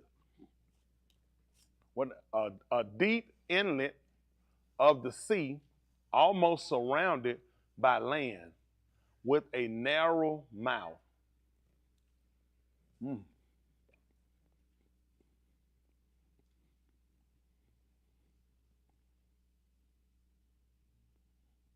Well, they do the Persian Gulf. a deep inlet of the sea, almost surrounded by land, with a narrow mouth, almost like a cul-de-sac. A large difference of division between two people or groups, or between viewpoints, concepts, or sitios. No, there ain't no situation now. There's something missing. There's an M in it. Yeah. I mean, I can spell it like that. That's how they want to do it. No, that's fine. Ain't nobody gonna go talk to them. Ain't nobody gonna call Google and talk about it. Because everybody trusts Google to tell them. See, Google make mistakes. But anyway, this kept them from and would not allow him to be able to cross over to come down and be a benefit to him. And now we want to try to look at not Lazarus and the rich man's situation. We want to try to assess what our situation is. Because something is hindering, because if we've done what he told us with the law, man believe. And with the mouth, confession is made. So now that thing we have to start looking at. Believing, confession. And we confess. Now things happen, like he told them, repent and be immersed. And every one of you shall receive the Ruach. How could that? I'm sorry. I don't know. Hello? He told you they told him repent and be immersed, every one of them in the shem of, and they shall receive. But then when Cuff went down to see Cornelius and them, they got the Ruach HaKodesh and they got immersed after. So what now? He preached to them. What we're saying, basically, people say you had to repent, you had to be immersed, then you get it. Apparently, they had the repentance, then he taught them, and these people received the Ruach HaKodesh. Then he marked them to be immersed, because all these sequences have to happen. They received it before the immersion, but the immersion you couldn't miss the immersion. The immersion couldn't be missed. He let us know it can happen anyway, but the immersion, they had to do it then. They couldn't be, fifth Sunday. I know fifth Sunday I'll be back around. No, you got to get it then. Because it's tangible. It was needful in order to keep it. In order to secure this thing, we got to get it right. And I need us to look at this and find out what's missing. Yeah, what's missing. Because a lot of us confess, but when you confess, what did you believe? Because it makes a difference on whether or not you're going to go back out. Did you believe you confessed under salvation, or you believe you confessed because, all y'all going to do it? All y'all going to get up and confess? Well, I guess I might well get up and do it too. Was that you? You see what I'm saying? Think about it. If that's not your first time doing it and you've gone back and transgressed and you've done it several times, so what exactly did you believe? You know what I'm saying? Listen, it's all about making sure we get it right. And making sure we get it right and making sure we understand the concept. Because there were people that got it when they heard it, and then it was immersed. There were people that heard it, got converted, got convicted, repented, got immersed, and they received it. There were some that got it later. So we can see the incidents happening. Today, a lot of times, you don't see it happening because a lot of times we've sold out in order to say to be accepted. We're not trying to be accepted by men. That'll hurt us a lot of times. We worry about how people, I'm just being honest with you, it can hurt you. Worried about how people look and how people perceive you. At this point where we at, we got to get to our most purest point, most honest state. That's where we've never been. I'm being honest, that puts us vulnerable. But at the same time, it puts us to where, as he told Shaul, he said, my strength is made perfect in weakness. You said, well, I like to, you know what I'm saying? Brother got to be strong. When he told you, when you're supposed to be strong, where he told you to be strong at? In Yahuah. Then he told upon your heart. He didn't just tell you to be strong. He said, he would tell you to be strong, but he told you where you need to be at. Where your strength needs to be exemplified at. A lot of times, we try to be strong in the weight room. We're trying to be strong and pick up somebody that cares. So that's why he told you to be strong. I ain't saying nothing against doing it, but where did he tell you to be strong at? He told you to be strong in Yahuah. And then he told you, and in the power of, in his might, and then you were supposed to put on of who? So you'll be able to do what? So it makes sense why Daud would come with Shaul's. Because that was not Yahuwah's. That was not his armor. That was not his armor. He armed him with a coat of mail. And he said, he realized though, because I hadn't been affected with this. See, now this is what we do and why we falter. this is not, if I've been effective with Yahuah without this, why change? Why change? But a lot of times we'll do it for the sake of. He tried to put him on. He said, you're going to go put on my stuff. But you hadn't been effective with your stuff. What I've been doing been working. So I'm going to go on, I'm going to put on the whole armor. That's not the physical helmet, but we need to put something that's going to protect the mind. Isn't that right? We got to have something to guard the mind, because a lot of things are in it. In fact, what people do, headshot, certain critical places. Critical places, the temple, the top of the head. Most people have a soft spot right up in here.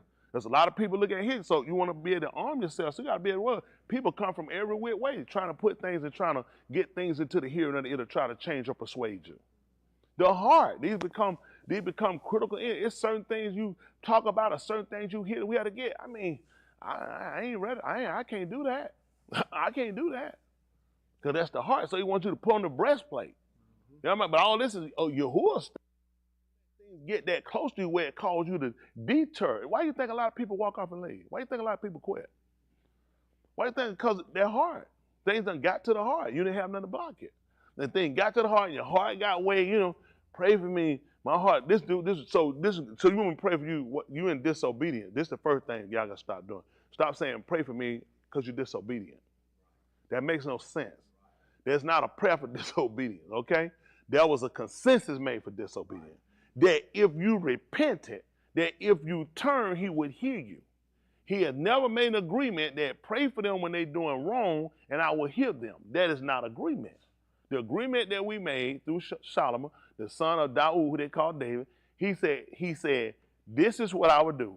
If my people, which are called by my Shem, will humble themselves, stop thinking they all that, turn from their rush away, seek my piny, then will I hear from Shamayim. There's not agreement, pray for them, and then he gonna start listening. He said, we don't have an agreement. There's not an agreement. We never had that conversation. Well, I figured, he said, we never had that agreement. So don't ask me to pray for you when you're not doing. We don't have anything written for that. That's outside the order. The only reason he will hear you is based upon, say it don't make sense to make a book with order and then we can do disorder. It don't make sense. Y'all got it? The book is about order. So when you follow the order, that's how you get it. I'm going to say, wait, you walk past, tell him, what that stupid joker doing? He ain't got my order. Ain't gonna believe it. I ain't never ordered nothing. I ain't never placed no order. That's why the man come to the table. I ain't never placed no order. I'm looking at him breaking everybody. What is the stupid joker doing? He taking everybody some food. We didn't have an order.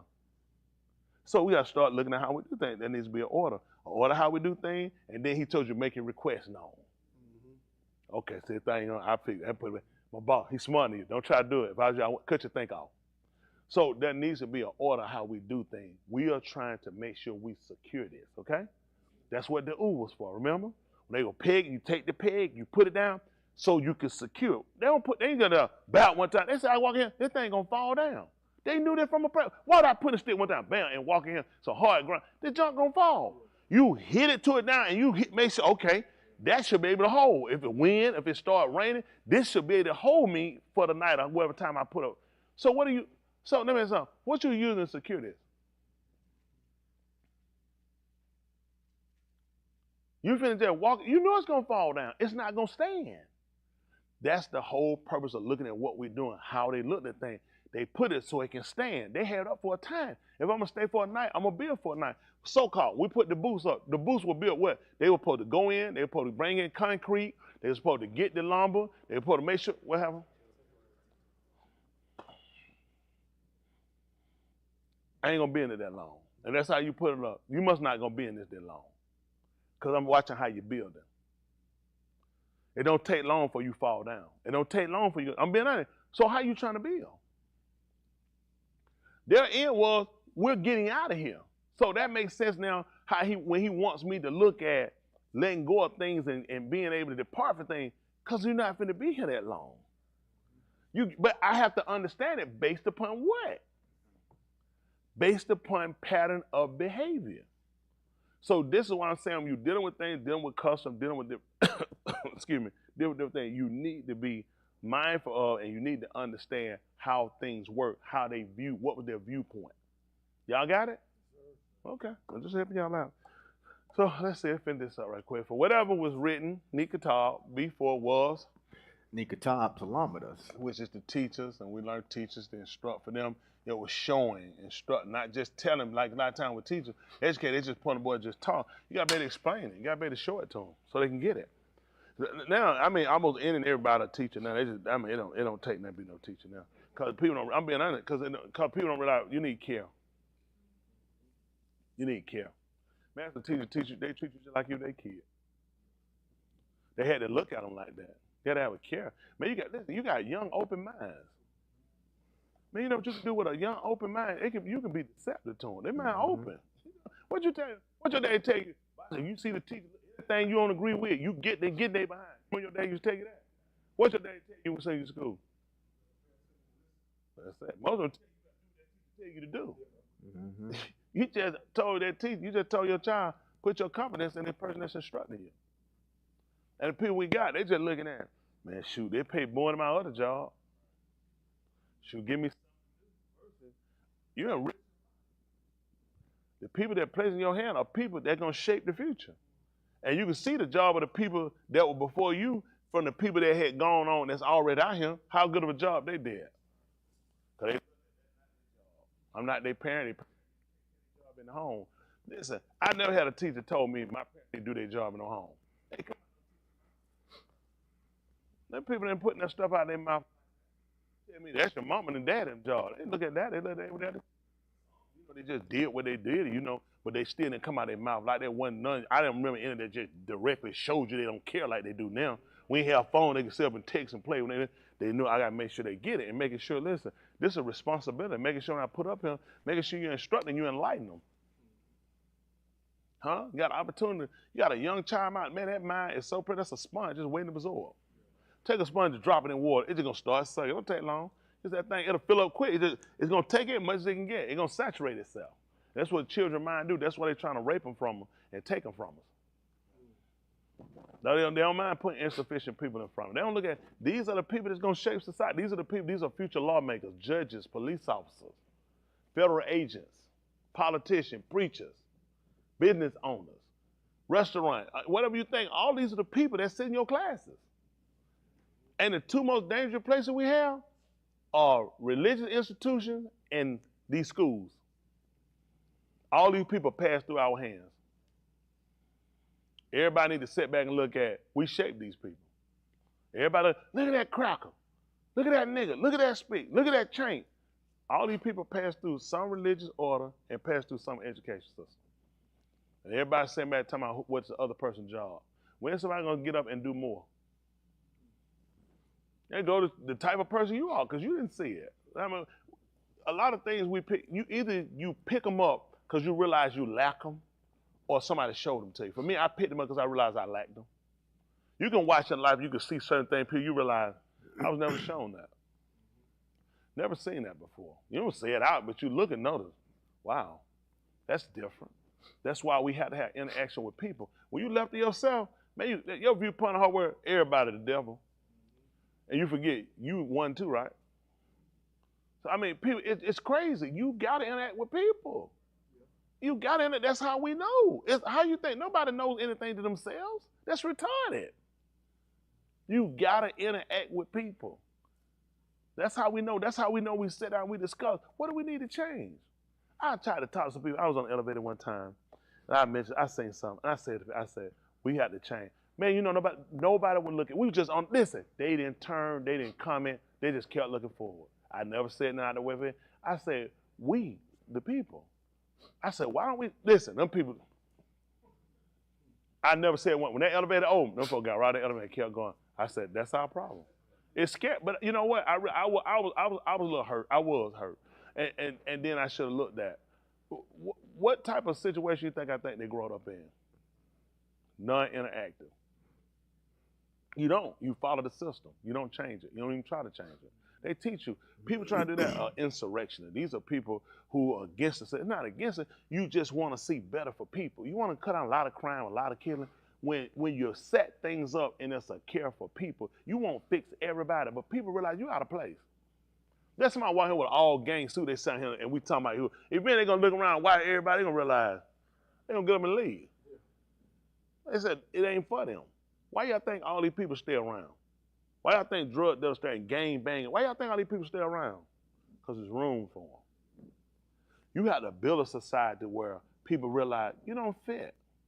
Then you gotta, I'm telling you, it's not all physically being people. People have to see it for themselves and realize you don't fit. How long it take you to walk in the room, everybody now white, and you start saying, I want to put, that's just now that's skin color. You start, how long would it take you to sit around everybody white and you what you say? This is kind of odd. I'm saying you just walked in a room that it was just that, it was, look, so don't you think when these people see there's an order and it don't fit and they don't fit in it, you either gonna learn how to conform to it or you learn to get away from it. This is how you're gonna start changing society. Little by little, we start changing. We let them know, hey, how you doing, young man? I said, pull up your pants, young man. You gotta say it to them, because more people, you know, and some of them we were at, you know why? Because nobody ain't never said nothing before to me about it. That's why I cussed you out. Nah, because a lot of times I don't know how to respond. Nobody's never said it to me. Didn't say it to them with care. Says a young man, and you're handsome. You talk to him in a way you encourage him. So you're not a bad young man. You might, because a lot of times nobody talk to me like that. Everybody always assume I'm a thug, I'm a murderer, so now I got to live up to the reputation. See, if we don't start using our minds, nobody gonna mind. Let's do this. Well, we done tried everybody else's way, it didn't work. Why don't we try a different way? Try a different approach. How about trying to understand where a person come from? I don't care what you got to teach. Depending on where a person come from, gonna make a difference on whether or not they're gonna receive it or not. It's gonna be based off of values. It's gonna be based off of how I was reared. It's gonna be based off what I feel like I can do. Like sometimes you find let's find what you can do. No, You either do this or get out. Well, you just open a door for me an opportunity in the future. Versus, why don't we start them with, let's put them in here and find out what can you do? See, they don't even think like, you know how hard that is? Not at all. Let's sit down and find what you can do.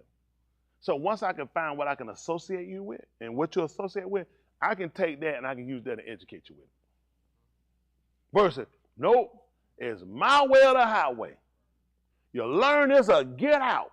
Well, I can see that opportunity. That's what I say. Because people don't want to take time to stop and just think. Why don't you try to see what they can do? There's people don't want to. Society now, we such in a wham, we just trying to go. Nobody taking time out. Let's find what you can do. Every kid can do something. Every kid can do something. Let's find what you like. Let's find what you like. What you like. What you like. That's how Baskin-Robbins used to beat everybody out years ago. 31 flavors. You don't see them no more. They got rid of them. Too many choices. Let's try them out. Chocolate, vanilla. I ain't got time to be fooling with you. Chocolate, vanilla. All right, vanilla, chocolate. Now you got 4 choices. Hey, are you serious? You just said it backwards. In order to get change, we have to first recognize where we're at. Now, where we are, is it a detriment or is it a plus? Somebody said detriment. So then we know we need to look at, now we understand, why is it a detriment? Based off of what? Okay? Sometimes you give people 2 options, all you get them an opportunity to guess. I'm just using, when somebody said detriment. Who said detriment? Why detriment?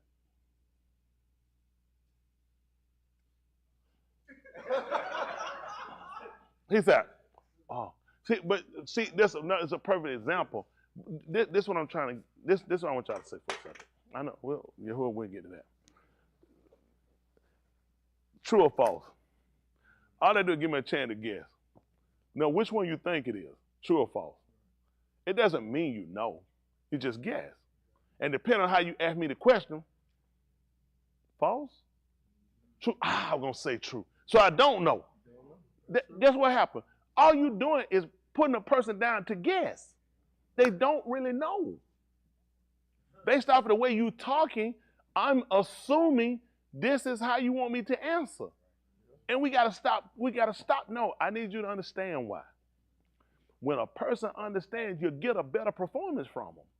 When you got a person they just guessing, that's all you play is a guessing game. Sometimes I say something like, listen, of course we out there. You guys have to sit down and try to figure what answer I'm coming up with, and or is that the answer preacher want? But it gives us an opportunity to conversate, hear what you're saying, and I might say get a check, and I'll say, okay, you were looking at this, and I can tell you what I was looking at. So you can see whether I'm in a realm or I'm like way off. So it gives you that opportunity to sit back and say, okay, we kind of in the same ballpark. It's not exact, but we at least kind of in the ballpark, as they say. But a lot of times when you don't know where people at. So somebody asks questions, hands. I want you to answer. I might question you on it. Why did you say that? Because I want to know, are you guessing to say it, or do you really understand? So we can see where you at, and we can see whether we're progressing with this. Or we need to say, let's just cut this out altogether. Everybody well, and let's just start from a basics and make sure we get it. I clue in on stuff in the book of Nakum Yah, not Nakum, yes, Nakum Yah, the 8th chapter. The people came out as one man. That keys me to look at what happened. What did he sense that he said all these people are one man? Now, Musha told Yahushua that you're going to kill all these people as one man, which means the reaction of enough of these people let you group all of them in as one person. He said, and he was right. He said, you're exactly right, Musha, because that's how I've been viewing them the whole time. You just didn't see yourself that way. See, when I say don't take it a curse thing, and hypothetically John and Tamiko and Ray took it, and Josh took it, ahab took it, and they went, you said, man, that dumb nigga, that ain't us. He said, then you saw it as different people. I always looked at you as one man. When I was going to kill y'all, I was going to kill every one of you. You said because of them? Because I was trying to get y'all to work in unison to realize how you affect one another. When they came to hear the word and said, it's a consensus that we need to hear the Torah, he said, you're one man. You were one man to destruction, you were one man to salvation. See? The problem was we kept saying individuals. He said, I needed you guys to always function like this. It's one man. As one man. I always need you to function that way versus I'm my own nigga. You know what I mean? That's why I don't call, you know what I'm saying? Don't come blame me for nothing nobody else done. And you try to abstract yourself. Extract. He said, I don't want you to extract. Once you put Kool-Aid in with the water and with the sugar, who can take the water out of the Kool-Aid? He said, you know what? He said, when I put all y'all in and I call y'all the Benin and Yasharal, I made y'all one man. I called y'all the Benin, then I started calling y'all Yasharal. Because you got grown. I started saying you were Yasharal. I stopped calling you the children. You him. Y'all had completed. You become one man. You were one man. And we don't like to work like I still want to keep my individuality. You can keep it to a sense, but it has to you have to understand the whole purpose was to get us to work as one. Y'all got it. And it never changed. We changed it. Let me finish this up. Y'all all right? Y'all ain't probably liking me tonight. But again, we were talking about what we worry about Nikatah. Or worry about Nikatah, or we worried about knowing that what was the purpose, the value. Well, I want to know the value of it first. We'll stick with the value. That's what we want to hear. We want to stick with how important what the writings are. That's important. We agree? That's important. Before was Nikatah. Just say it ain't Nikatah. Say it's Nikah. I'm not just saying anything. But I do the same exact work as Nikah and Nikatah. Did I lose the value of the writings? That's what we want to focus on. I don't want to fight word titling, enunciation. I want to fight making sure we get behavior. So when we get down to what he's going to restore back to us, we'll see I understood the value was the word. That was so symbolism to them to realize not to break it, not to go against it, and make sure you're quick to hear it. So, comment loud enough here. You want to comment to them? Not now. I got a lot of stuff going on. Now, you know what I'm saying? I ain't saying, though, I did, because I probably been quick to hear. Hypothetically, that was Yahushua calling me. Because now, what happened is, I've allowed something to get in him, and I allowed the place set itself, and now this lost value. That's an order. When I listen, the day you hear my call, that man just clearly called me hypothetically representing Yahusha, but because I had an issue with Ain Smith, and I'm pissed with that, I didn't give me a minute. He said, that's a problem. That's a problem. Because now, but I'm enunciating this though. Listen, I can break it down. Listen, I can show you adjective, noun, verb, subject, predicate. I can do all that. He said, that's fine, but that's lost value for the fact that you wouldn't comply when you knew what you knew what the behavior was. You knew the behavior that should have been demonstrated, but you didn't do it because you needed to get you together, and that's gonna be a problem because you lost the value of it. Y'all got it? So this is why we trying to make sure we start putting value at what's important. The writers are so essential to us, okay? So when some wholesome, promoting, let's look at what essential is. Only way we're gonna get better, we gotta know, right? Okay. Y'all agree? Okay. Oh my goodness. Absolute. Absolutely. Absolutely. How about extremely? Man, look at him. That's what the writing is of. It's essential. It's absolute. See, when I understand, look how we looked up. That's the English definition. And guess what? Y'all ain't gonna believe it. This took nothing away from what he told us. This English definition helped us to understand a value of it. Isn't that right? That really helped us. Listen, absolutely. You mean you gotta believe it? Absolutely. How important? Extremely important. Extremely. You know, they have some people that do stuff, they say, those people are extremists. He said, you ain't believe it, Yahuah is extremist, because he'll kill you if you don't do it.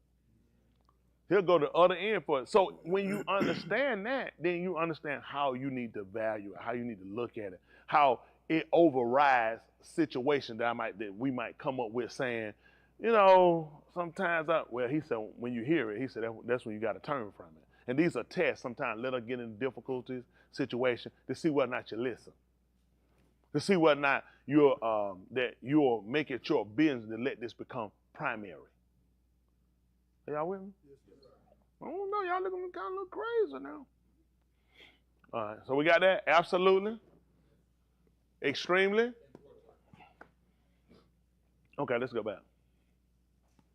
So this is absolutely necessary, extremely important. So the teaching, that's what we're just doing. That's what we're doing now. Enlightening you, instructing everybody so you understand it. Just like with kids in the school, getting them to understand. Sometimes they come in, they don't realize, man, I'm sorry I got to do all this junk. This junk ain't got nothing. Said, believe it or not, it's essential. You know, and tell me, and you try to show them why it's essential. For us, we realize because you're going to move behind it. For us, we understand. These kids in school understand because you're going to get out here in a situation and it's going to limit you. It's going to limit you. And can we see what limitation is?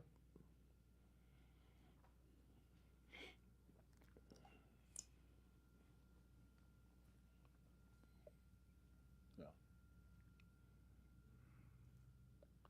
Limitation. A limiting rule or circumstances, a restriction. Now, think about this. Yahusha come back here, and he said he's going to come, and we're going to be changed. In a moment, in a twinkling of an eye, and he's talking about the Moot and the Mashiach going to rise first. Then we which are alive and remain shall be caught up. You're going to defy gravity. It makes sense why he told you the left side every weight. Because it don't make sense. Okay. All right, go ahead. See, let me tell you. Although we know this is a root acne thing that we're looking to do, let's just be practical. Weight is gonna make a difference, just like a plane. Don't you know man learned early when he first started trying to do the aircraft, he realized that weight was a problem? Yeah. What he was trying to get the engine to do, a lot of times he found himself coming down and got up was because of the weight. All these things, how he shaped it, a lot of these things played a major part of why he would not stay in the air long. So a lot of this stuff limits you. These are restrictions, weight capacity, how it's formed and how it's shaped. With you ain't gonna believe it. Me, him, and them, weight, capacity, and how you shape gonna make a difference. Okay, I'm trying to tell you.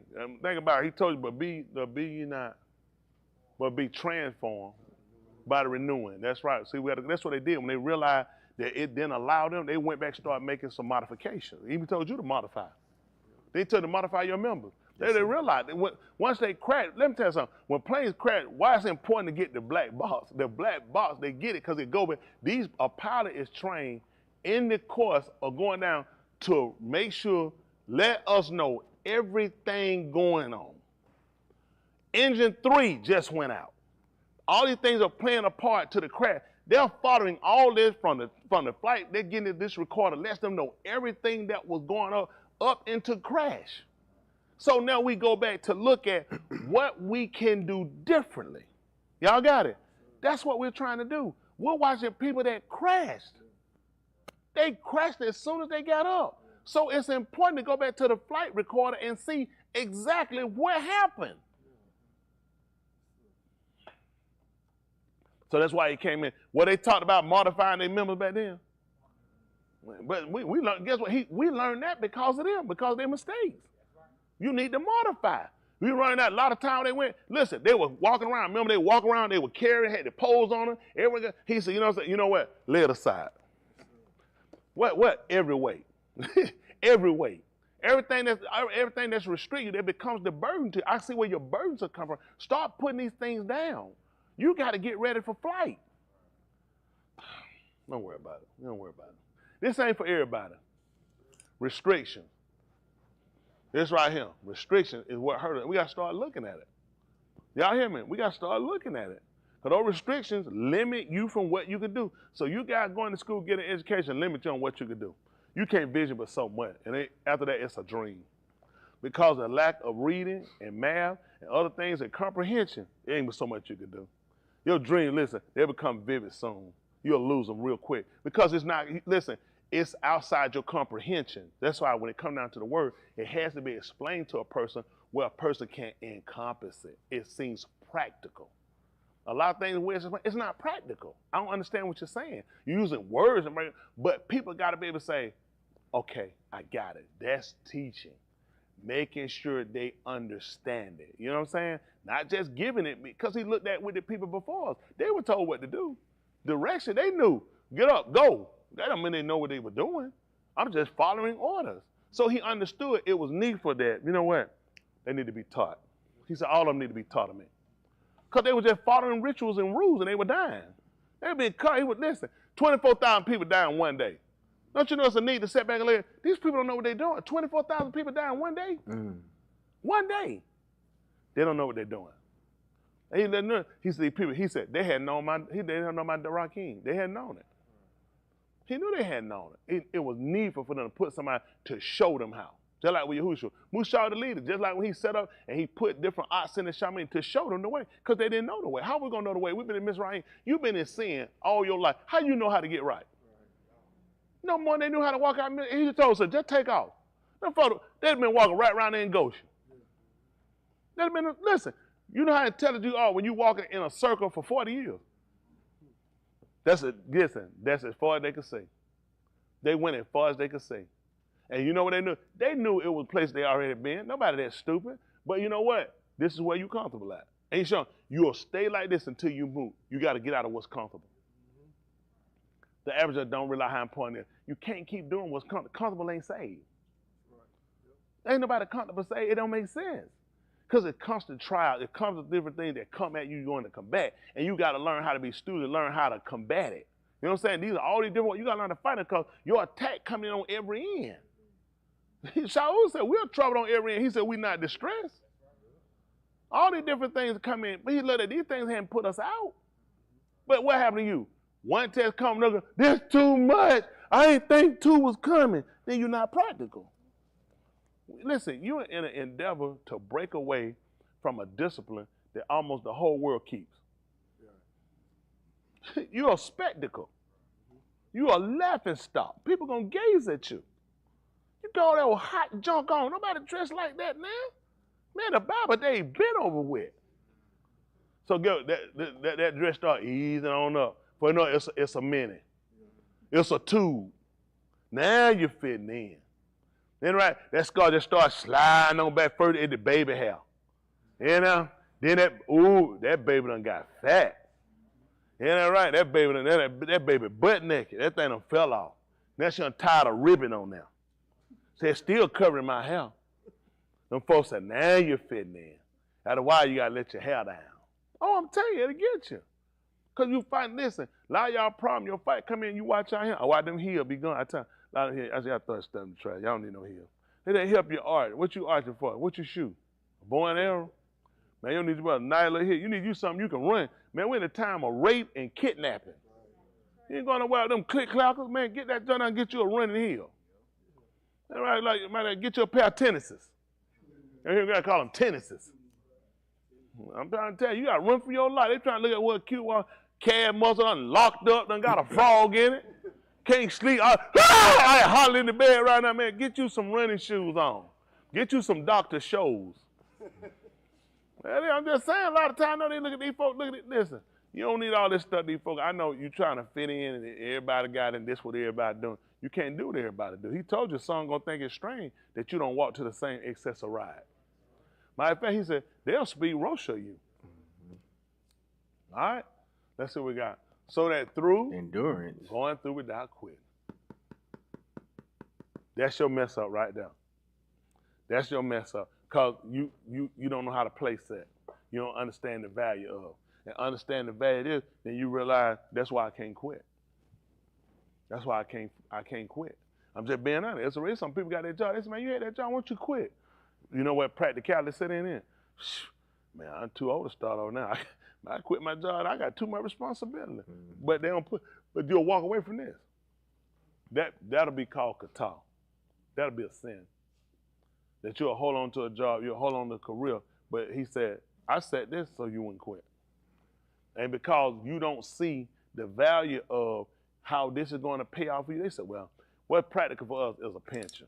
They give me a guaranteed pension. This paper sending me and said, listen, at age 62, you'll be receiving $1,900 a month. That's realistic. I can see that so I know, and I can base my life on how much I need to downside to live off of $1,900 a month. I can see that guy. Everything he tell me, I can't see it. But he don't realize, he said, I can fix it well. You won't get $1,900 a month, but I guarantee it'll be sufficient and you'll still make it and you'll come out better. But that'll scare me because I'm already trying to figure out how to make it off 19 and you saying I can get less than, make it and do better than 19. That don't make sense. I ain't never seen that before. And because I hadn't really settled myself on the value of this. I really hadn't looked at this to see the operation of how you work to solidify this. See, he put things in place for you to make sure it works. He said, listen, okay, that $1,900 a month you're going to get from them. This the problem you got, okay? You got a Part A and a Part B Medicaid. He says, since you want to be so smart and stupid, you got to, am I correct? It's a Part A and a Part B Medicaid, ain't Smith? And those are free, am I correct? They're not free? What happened with Part B, babe? You got to pay monthly, so you already start losing. And don't forget them doctor visits and them copays. You said, but you talking about $1,300 with you. He said, yeah, when you start looking at how many times you finna go to the doctor with that $1,900 and that Part B that you're gonna pay for, you're gonna be way less than that $13. It's more benefit. And I'm gonna keep you on a whole lot of, not to mention, did I tell you I touched the hearts of men? Now I touch Leon's heart every paycheck. He'll slide by there, he'll go 100. You said, what in the world? He said, that come with my plan. He said, that don't call number, sir. Then he go right there and touch Ray hard. He go 50. You're saying, what the world? That's $150 right here. That old Dave come by, done hit good, done struck. $250. He said, what, man, $400 right here. I'm already at $1,700. And I was gonna get 19, then I gotta pay the Part B, then them doctor visits I gotta pay. Then Cal come out here and got some kind of thing, he got some grocery. Now that money ain't got to spend for groceries. Now money you to spend for groceries, you got to spend because he done took Yahuah. He got some kind of deal said he got groceries. He just gone and give it to her. He said, for some reason, it's on my heart to just give you these groceries. Done touch all these four hearts. See, you worry about what them folks doing paper. He said, man, if you believe what paper said, why don't you believe that paper? Yeah. So a man can take it and see, I touched the hearts of men. What you looking at, you can't do. That government system, you got shut down. You know them folks just got through fighting about now. Shutting down the government. That's no check, no government. I grew up, I ain't never heard so many shutdown in my life. Shut down. We ain't gonna be able to pay military. I'm saying, where all this come from? I don't remember none of this stuff. Maybe a couple of times. It was so infrequent. I mean, you don't even keep up with it. Now every time, shut down. We 2 days, one, everybody whole night. You're like, hold on, you playing with people's lives. Yeah. But you know why he do that? Because there are people like you that put their hearts in that system. You know what I mean? These states are bankrupt and can't pay their pension. Oh, yeah. And people count on they walk out the door a pension. Yahuah said, I'm going to shut it down. Listen, all the ends of their rights got to look to him. Yes, How they going to look to him? Let me just be honest. I got a $7,500 a month pension coming. And you talking about looking at him and trusting him to be my help and my food and be my medicine. Are you serious, nigga? $7,500, house paid off, and I got this old car that ride on how to go for. I don't need to trust. I'm already trusted. Till he shut it down, and I realized I got to look for some help. Yes, sir. That's the only reason all this happening. See, I need you to understand this is a part of his plan. He needs us to put enough confidence to stop thinking your job and what you got ain't nothing you got guaranteed. But you'll live your life to, and it hurts you when it comes to serving him. Let me tell you the best way I learned. I mean, I first went on my own, start working. And that was scary. That was scary. Unlike you guys, you've done it in here with help and backing. But for me, my black behind was out there. And I started a synagogue on top of that stuff. And that was a lot. That meant every day I had to go to work. Because I don't go to work. Unlike him, I don't have sufficient funds. And I don't make it. And I seen everything come at me and happen and everything that pushed me. Man, I don't know how many times I thought about going back to work. I had more time to end. Them folks that called me out and ran back at that job, so I'd have jumped out that truck while I was riding. Because I looked at it was safe. I would have. Listen, I wouldn't even put it out the gear. I'd have opened that door and died. Told them folks, pull up. I would have died in the other truck and kept going. Because I looked at, I didn't want that on me, worried about how my money gonna come, when I'm gonna make. What if I have a bad week, a couple of bad weeks? What if it go down? Then you got to fix it. You can't make no money when it's down. I said, I don't want to worry. I need to be somewhere where it's safe. He said, yeah, you need to stay right here where you at. I did. Man, one time, I dreamed a couple of times I had went back. Man, I woke up, I said, goodness, I'm still out here by myself. But it was a reason why. He let me know you trusted in them people. And you couldn't fully trust in me. I trusted them people. I knew if I went to work, they were going to pay me. My check had never bounced. I've been missing. That was for sure. I had the insurance, all the stuff I had to worry about. I didn't have to worry about that stuff that y'all had it. They were going ahead and just take it out of my check. I ain't even miss it. I work some hour overtime and make that little bit and keep going. He said, yeah, that's not good for you, what you got to do. See, for some reason, he had this idea that I would be teaching people about Amunah. And he knew it's going to be kind of hard to get them to believe when they're looking at guaranteed job. They're looking at check every week. And them people looking at, how do I associate this and put myself out here on Amunah by having confidence that he provides. Like he told Abraham, he didn't tell him there's a Kroger's up there with whole lambs in the frozen section. He had to have confidence going up there, and he said it, not Elohim. My being, Elohim will provide. This is where you need to be. You might not see it that way, but we all need to be there. And to get us there sometimes, it doesn't work the way we think it should work. You know, let me get enough money, let me get situated, let me get stable, let me get to where everything good, then try me. He said, that don't make no sense. That don't make, who wouldn't? He said, I want to try you while everything already coming. Because I'm trying to build you up now to get strong. But I don't see the purpose why they keep coming. Well, how you going to grow? How you going to grow? How you going to grow?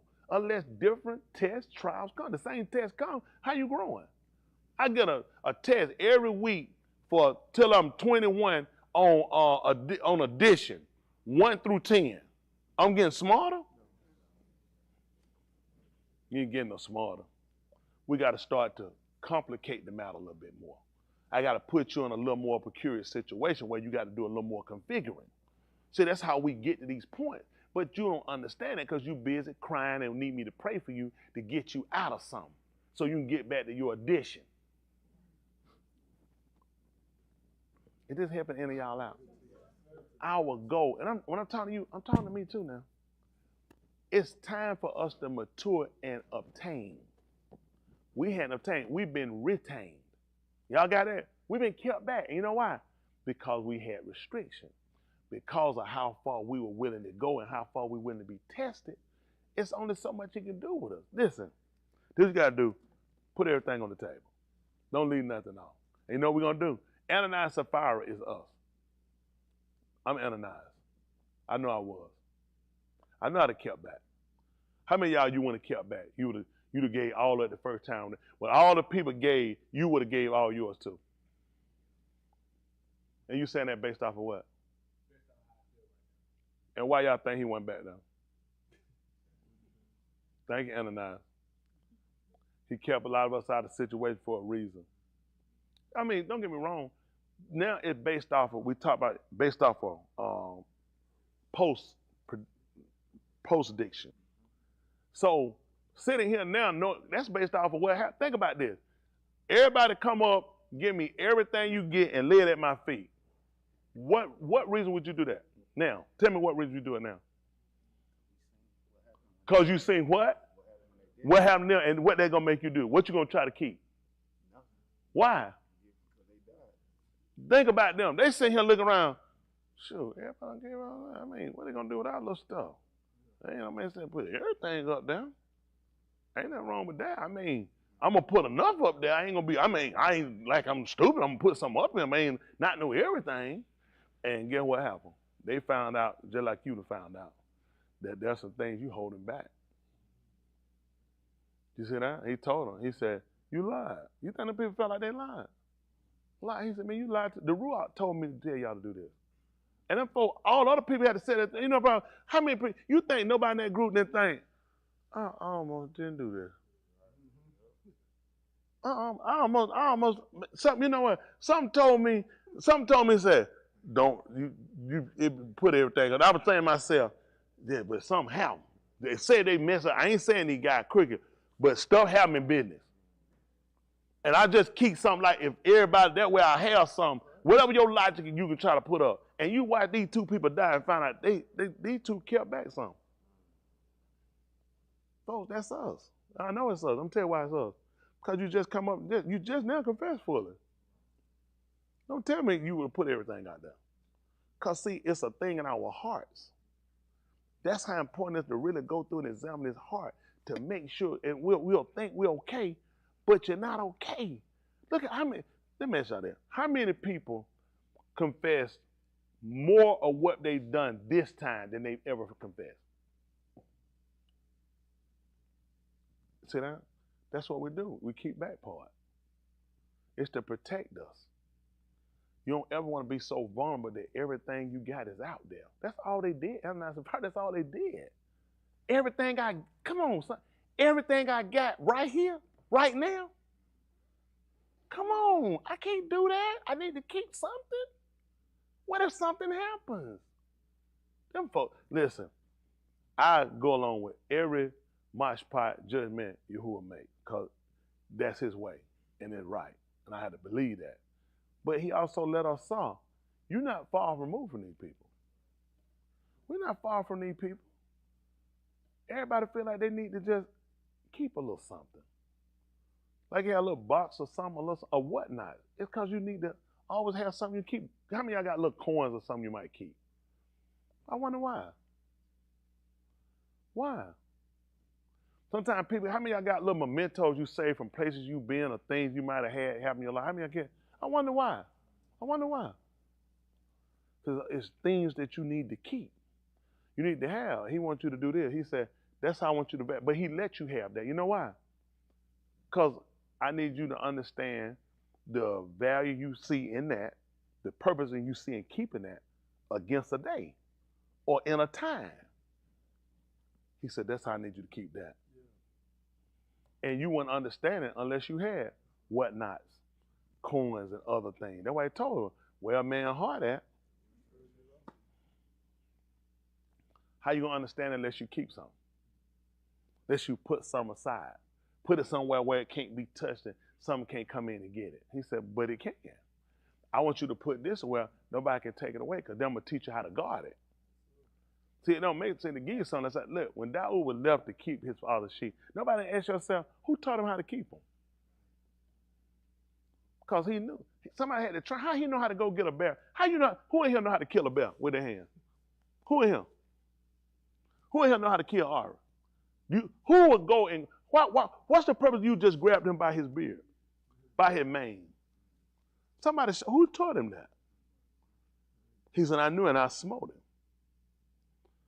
These people were trained. He said, he taught me how to get. It made no sense to give him them sheep unless he could defend. Because he looked at all these things are calm. You're on a place, so it makes no sense to give you the word, the dabar, and you can't guard it because things are going to come. And you know what? We've been giving it to him. You ain't looked at. Now you need to be taught how to defend. And we're going to defend it by removing some things. Because now, guess what we're going to find? That bear, Ari, that lion, that Ari, is already, listen, it's me. Wake up that morning, and I got a sheep missing today, and I wake up, and my mouth dry like cotton, like some cotton or some fur in my mouth. Come to find out, I'm the one that ate that sheep. Because of some things in my heart. See, we ourselves will come around and victimize ourselves. And that's why it's important to learn how to guard. And that's going to come back with place setting, value, understanding the value of what he's given us. You can't do what you've done before. You just listen, you just been nonchalant, you just been going and thinking something's going to happen. Nothing's going to happen.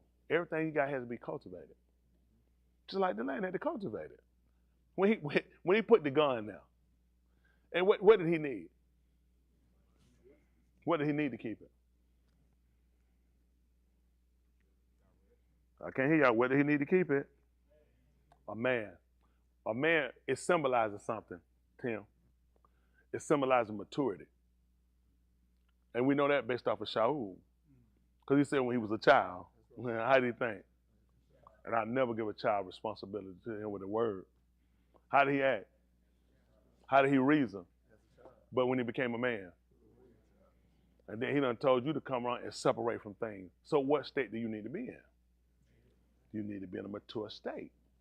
You need to be in a state where you understand the value. A child don't understand the value. A child want a toy to play.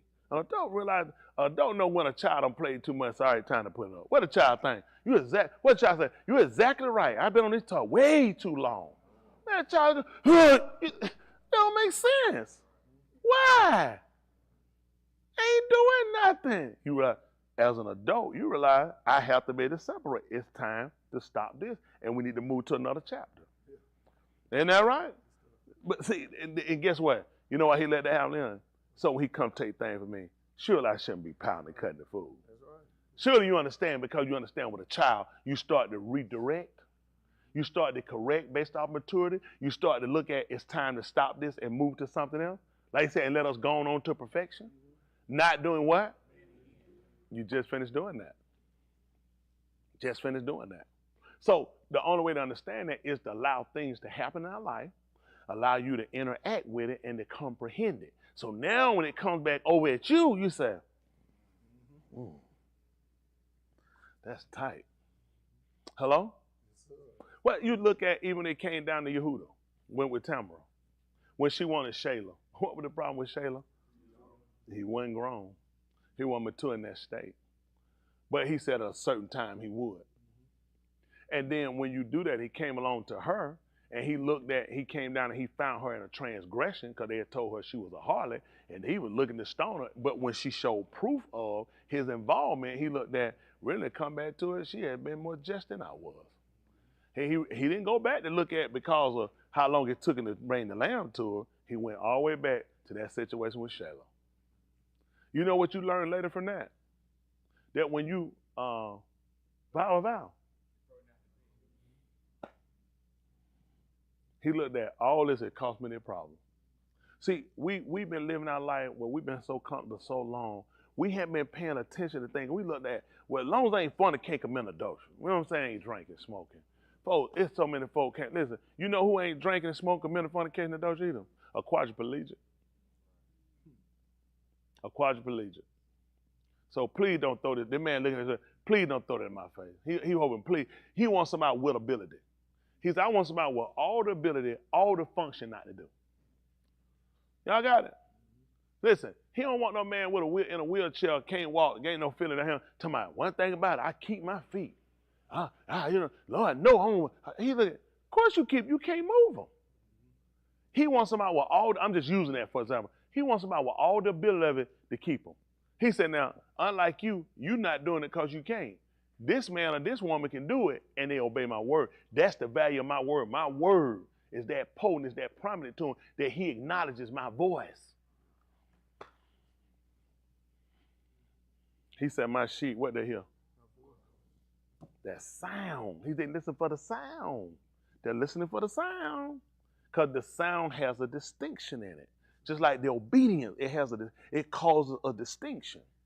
Man, somebody called that kid. I knew my daddy's voice. I had to look at his face. I knew where he said, Tony. Listen, that was never walking. It came with this him. He don't like the way. I already know. He had to tell me that. I already know you don't like the way. So I knew when I heard that sound, he come on my side. Ain't no what. I heard. The second time, that's when I'm gonna go. The third, that's when I know. That man, I got it. That man slapped the pit. He been looking at me and said, you heard me call you. This gonna be bad. This gonna be real bad. 1, 2 things for how to say. No. Skull! You need to be listening. Yeah, I heard you. So you heard it. Skull! Can I think about this one? So to keep out of that, when you hear that voice, come a running. Y'all got it? You ain't gonna believe it. That's what got me to understand this. Because I knew the recourse. If he knew, I knew the recourse. If he pent down on, if he said, I know I heard you, I say, no, I didn't. This is not a man. At this point, he look and say, so I'm a liar. Now if I said, I heard you. So you lied to me. Let me ask you a question. Can I think about this for a second? Because it's over. You just been trapped. Either way they go, I've been trapped. So it's like, guess what you look at to keep getting trapped? Just gonna make your way and do it. Just get out of that end of trying to figure how I'm gonna do it. It's the same thing we here. Get out of figuring other ways around it and how you gonna manipulate, because you're gonna get caught.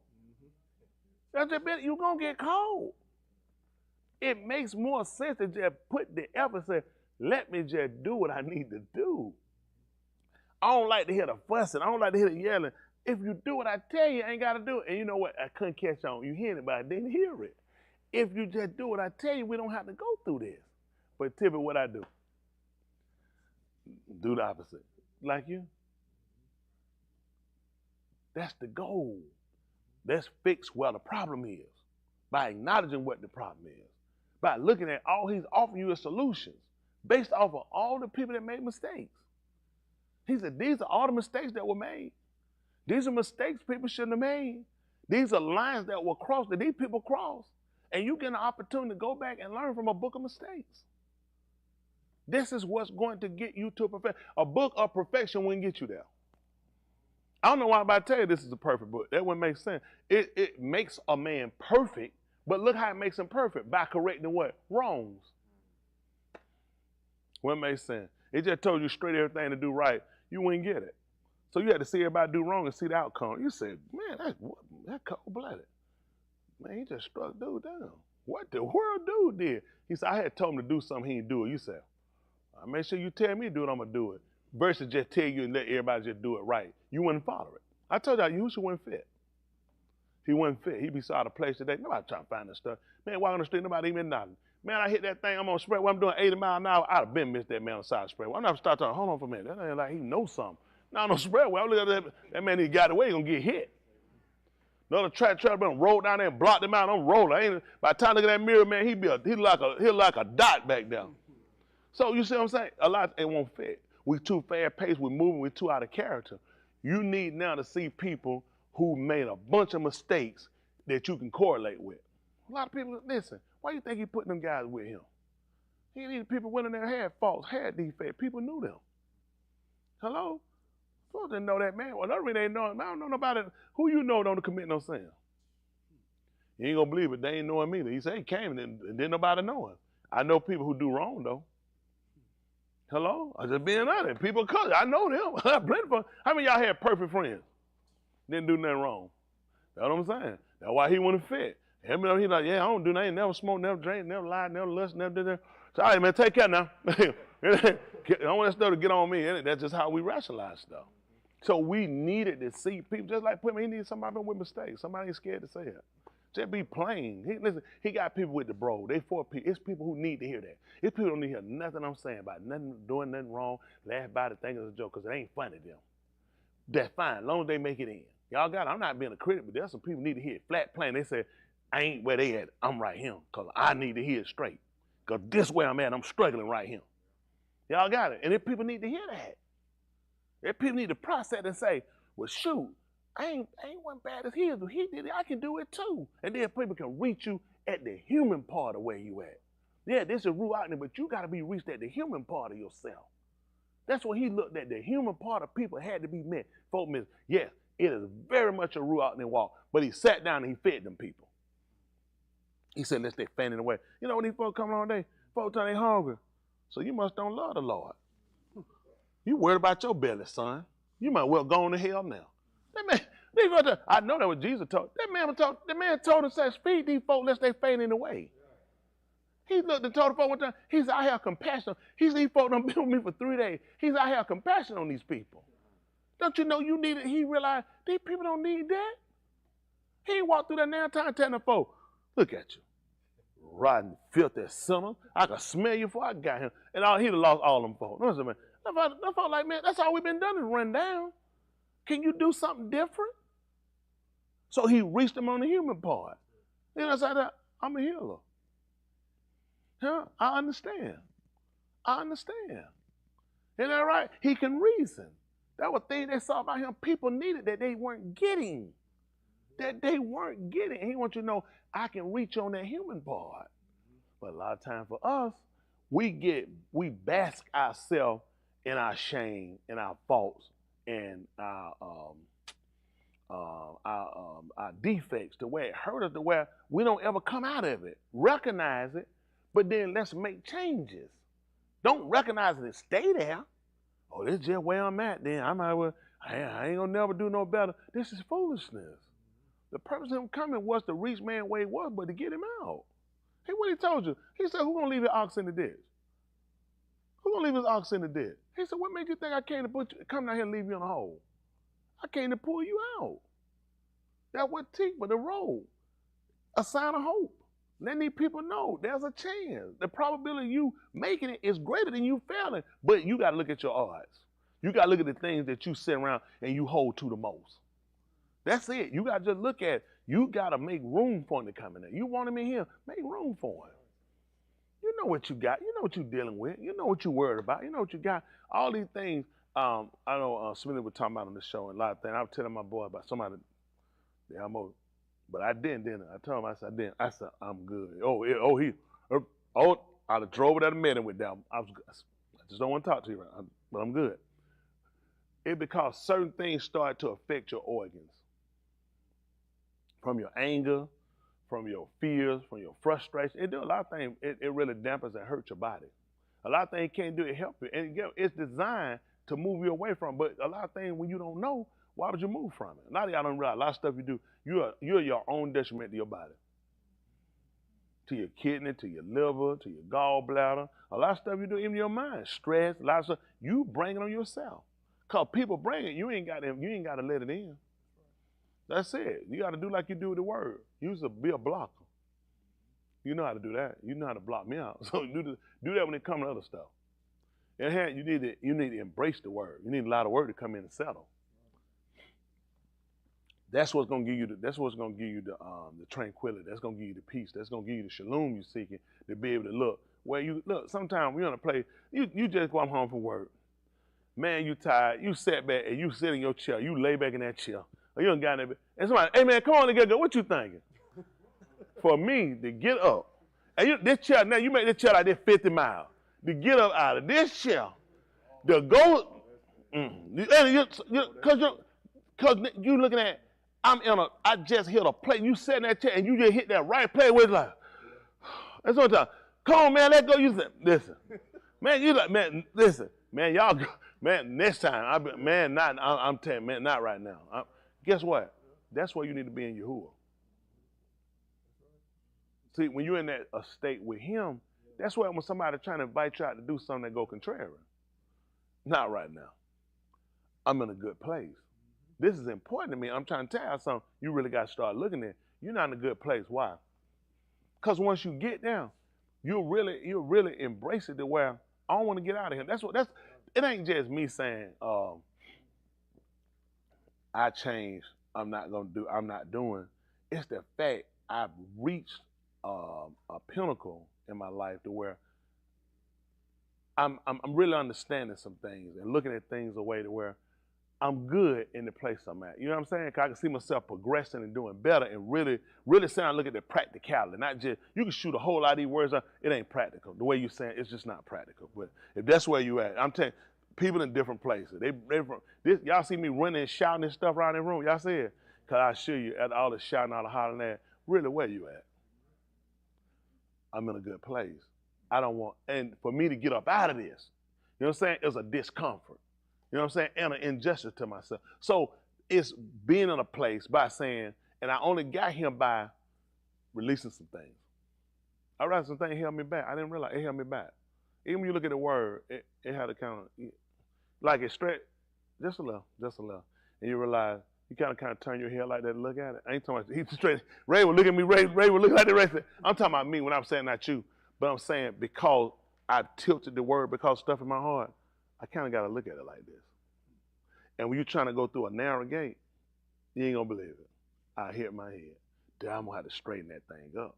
So now he's showing me how my vision needs to be on this. Y'all got it? You're going through a straight gate and it's narrow. Ain't no room for this. You know what I'm saying? That's just been, so when you start to look at, I'm seeing what held me back. And it was me. It wasn't nobody. I can say what people did, but in all, it was me. It was me. But I'm better. And when I come to gain this and see it, and I see them in a better place, so now I really weigh when somebody comes with something, how far I want to get in this.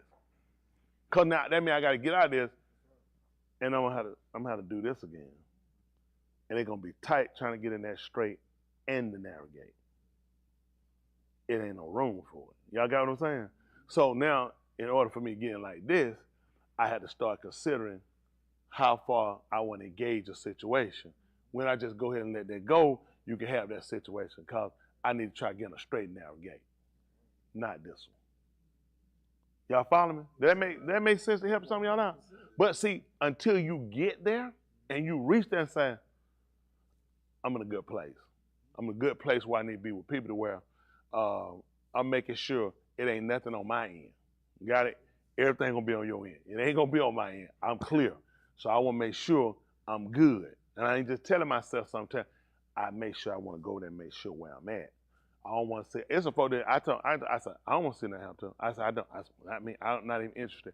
I want making this straight gate. And I'm really looking at, I don't know what I was looking at before. That's the part that got me. Now I had to ask myself, what was I looking at before? So that scares me.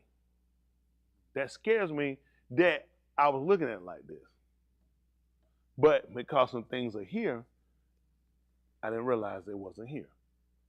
And I didn't realize it was because some stuff was here that it was slightly tilted. And you start that after a while, you don't start to bend it. And that's something I can't afford to do. Not when he made it up right. Y'all got it? So these are things that I'm telling you guys that are key components that you need to start looking at and you need to start considering. You need to get in a good place. Let me tell y'all for me what I've done.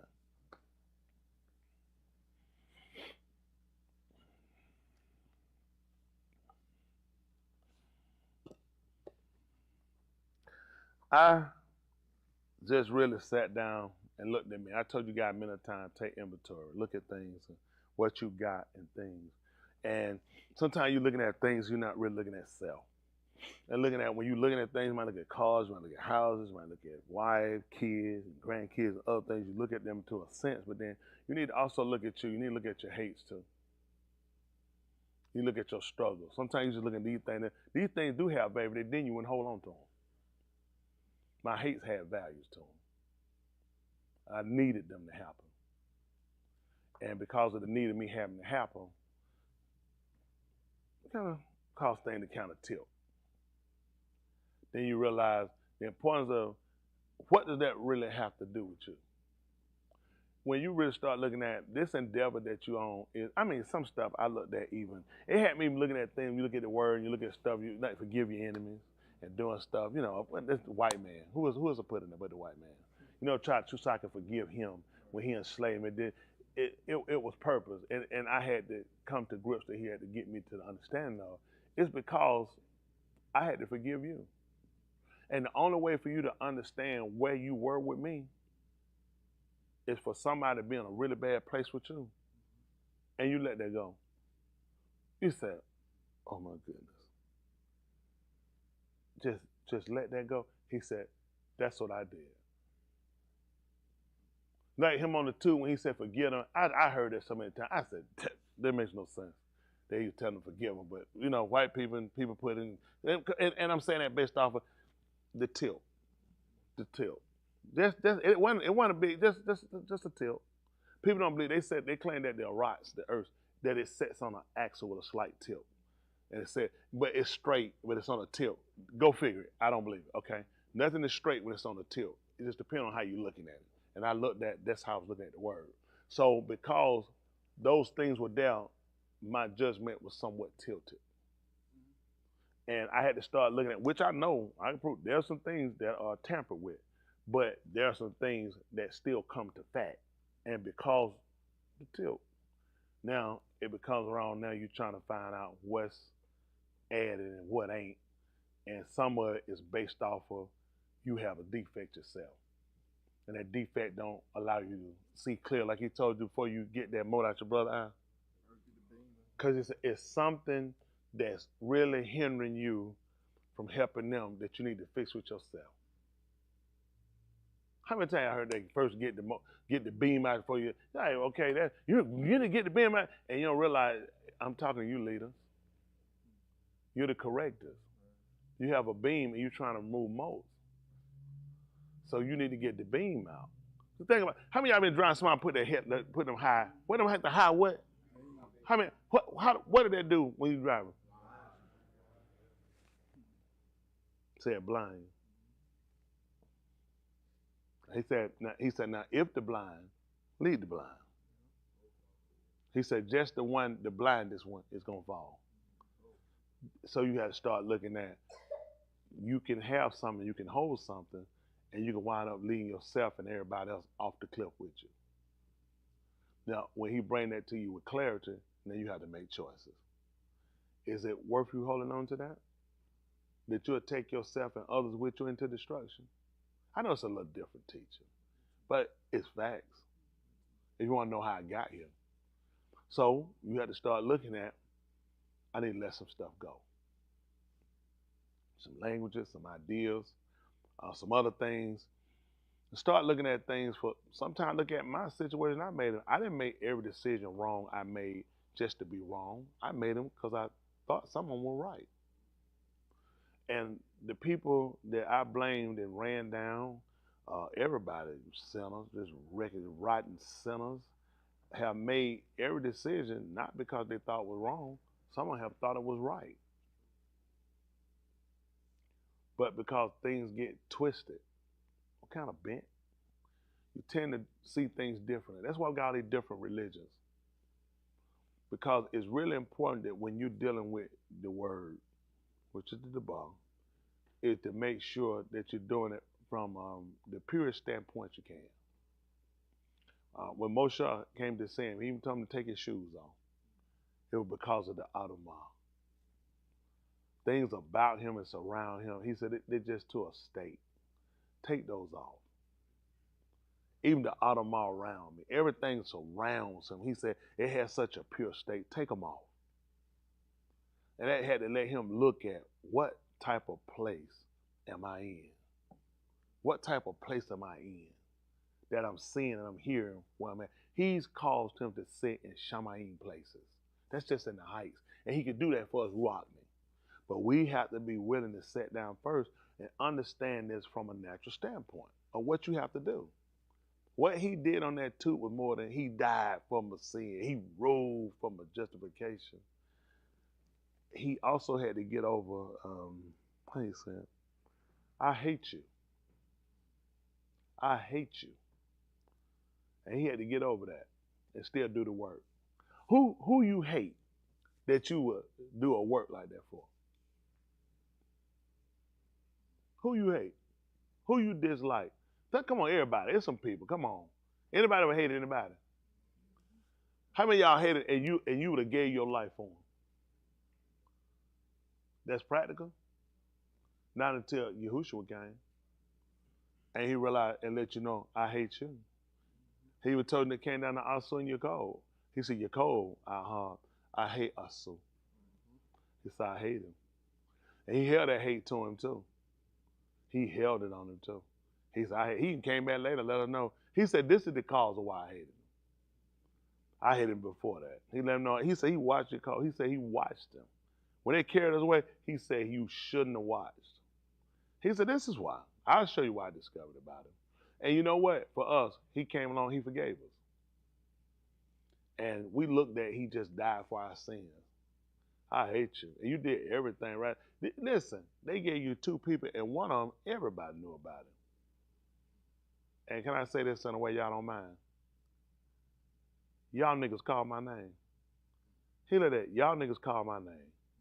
The people I fed, the people I helped, the people I healed, and y'all sat here and y'all call my name.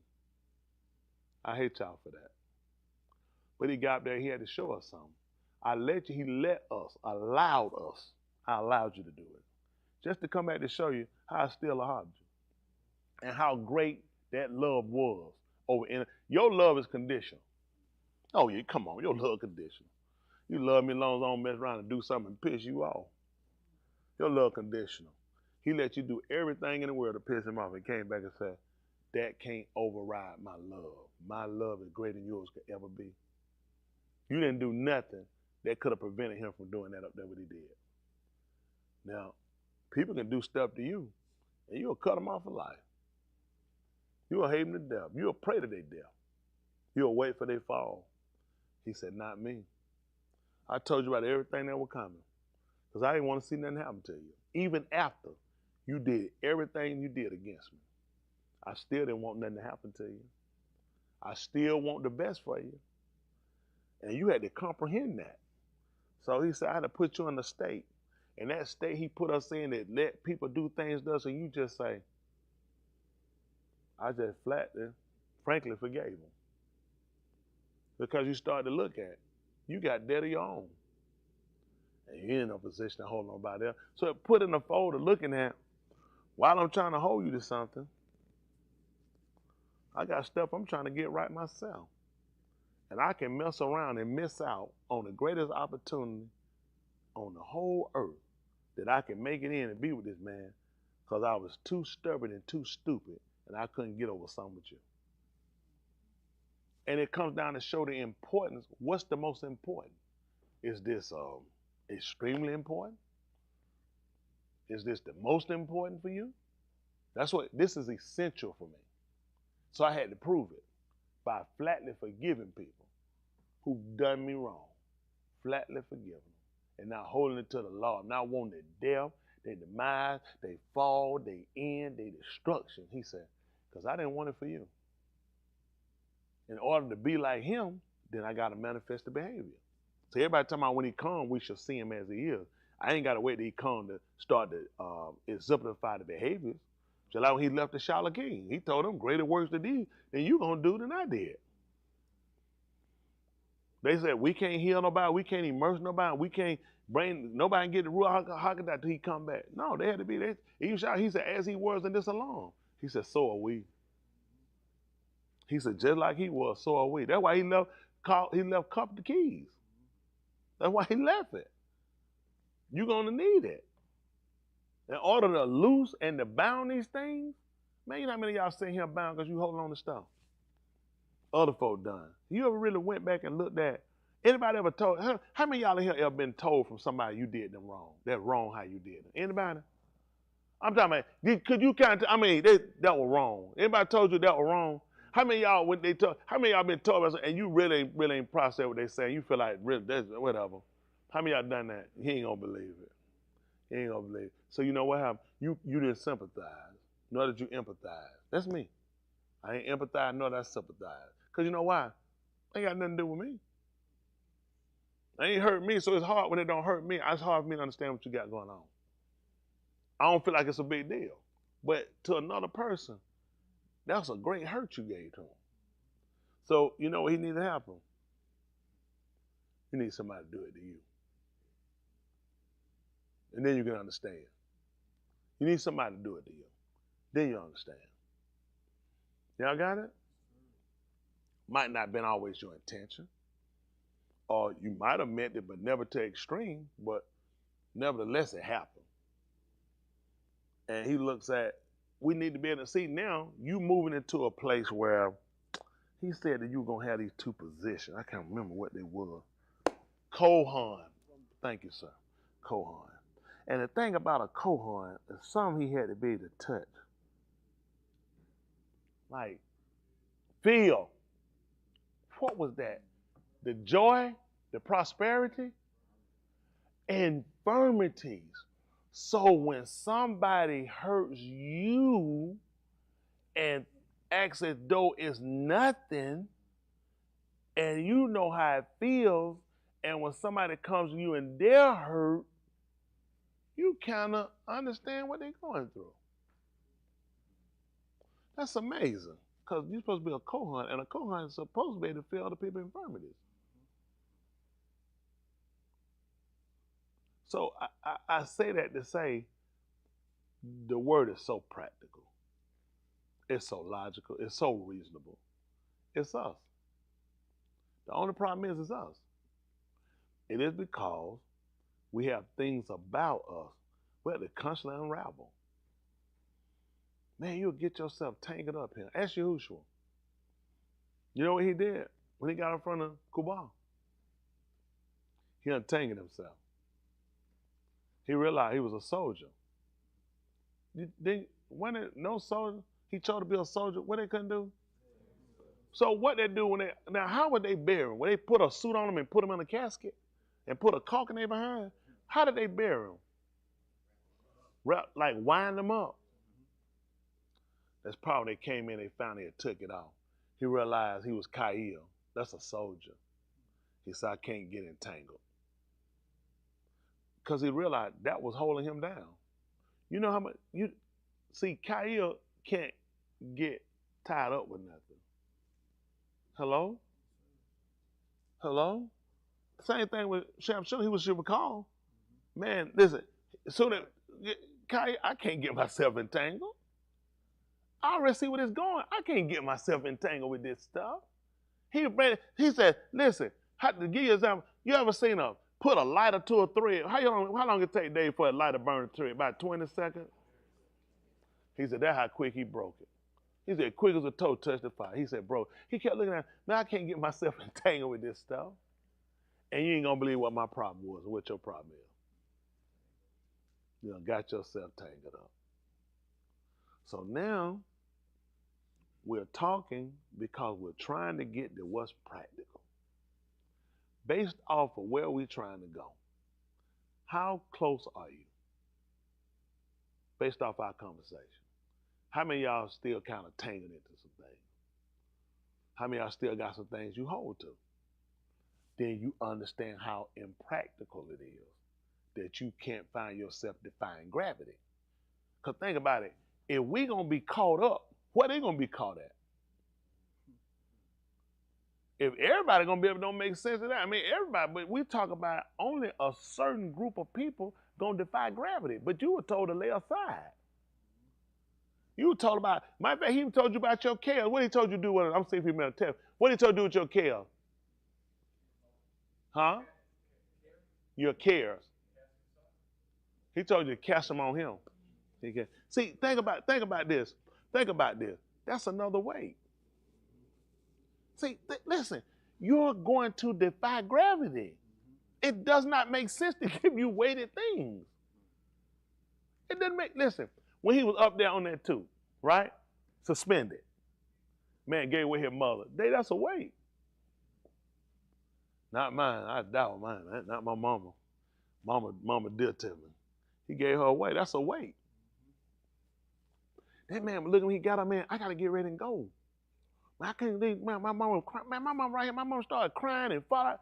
But y'all know they're going to hold me back. That's a weight. You got a lot of weight. You must be strong. You real strong. You got to be. Look at how many weight. How many of y'all carrying a lot of weight? Honest? You real strong. But see, you exert strength somewhere where it's not effective.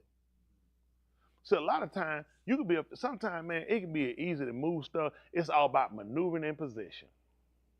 And the way you at, you exert strength that it ain't effective. It's not effective. So if you want to exert it, it needs to be effective. Like Yahush, he was effective in what he did. Look, okay, Shamshun, we knew about him. He took the Ari, the lion. And he broke it. Like what happened? Like what? He broke it, man. He said, and then he said, and he had nothing in his hand. It was like it was nothing how he tore it up. And you try to picture, this man sat down and he looked at, I am the Ari of the Matah of Yehuda, which is the line of the tribe of Judah. He said, it's bread. He said, it's me. And he took and broke it and gave it to him. You know, Shamshon, when he did that, he took the honey and he took it and gave it to his parents to eat. Who were more effective in feeding people, Shamshon or Yahusha? See, his strength wasn't even known.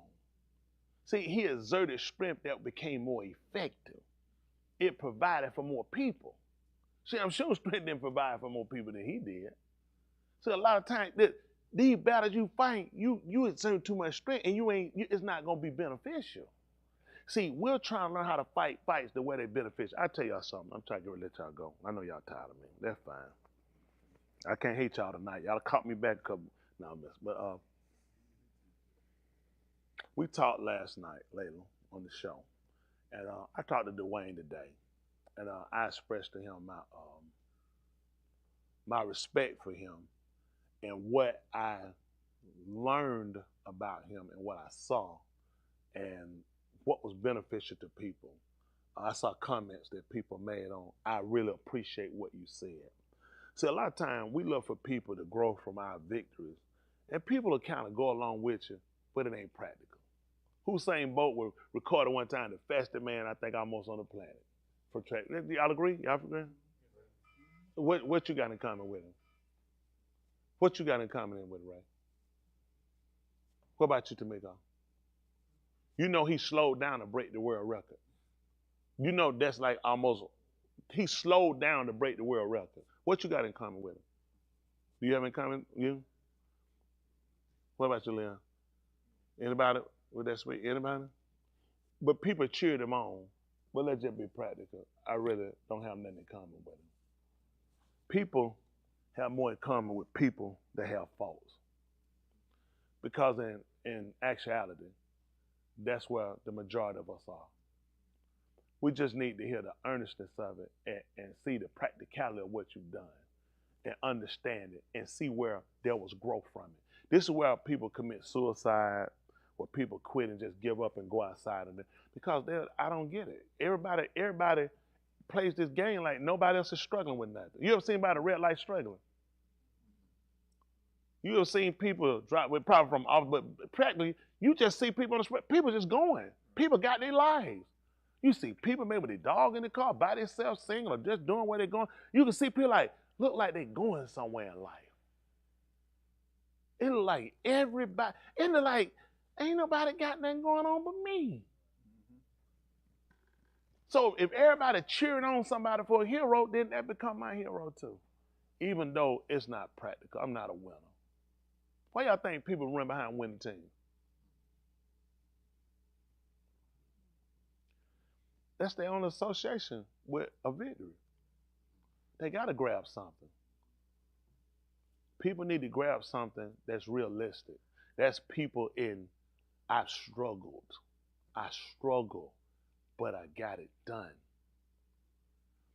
A don't always mean you put your best effort.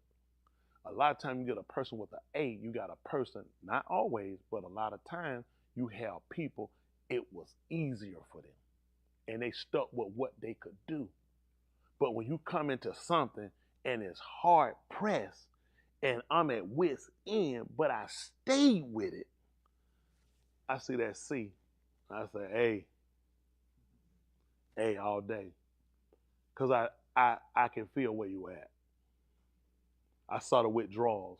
I told him, we had a good time. I said, I knew. When I looked at it, I said, I see something different. I saw the withdrawals where I saw he quit when he was used to things worked out for him, and that's why he could do it. Remember he said, I was ranked the genius. He was ranked the genius because he was doing what he could do. When he put into a situation where he couldn't, that's when he looked at you walk away from it. Then he came back and looked at, I got to accomplish this and do it. Some people may say it's a C, but I respect the fact it was hard for you, huh? And you stayed with it. And I want somebody on my team like that, that you'll stay with it till you get it done. So sometimes grade, you got to look at a grade to look at what is the action saying. So I seen a lot of C's. You know, I saw him deal with a lot of struggles, and he stayed with them. See, quitting gave me back to the point of realizing at some point she don't quit. Some of y'all listen, you don't listen. Y'all didn't listen to him when he told y'all he took a math class and he wound up dropping out of it. He flat left it. And he said he saw a student. And the student said, hey, what happened to you? He said, man, I withdrew from that class. He said the professor came back and gave everybody a passing grade. And you know what they learned? He learned, I should have stayed with it. Because I looked at myself and I needed my own understanding, I just quit.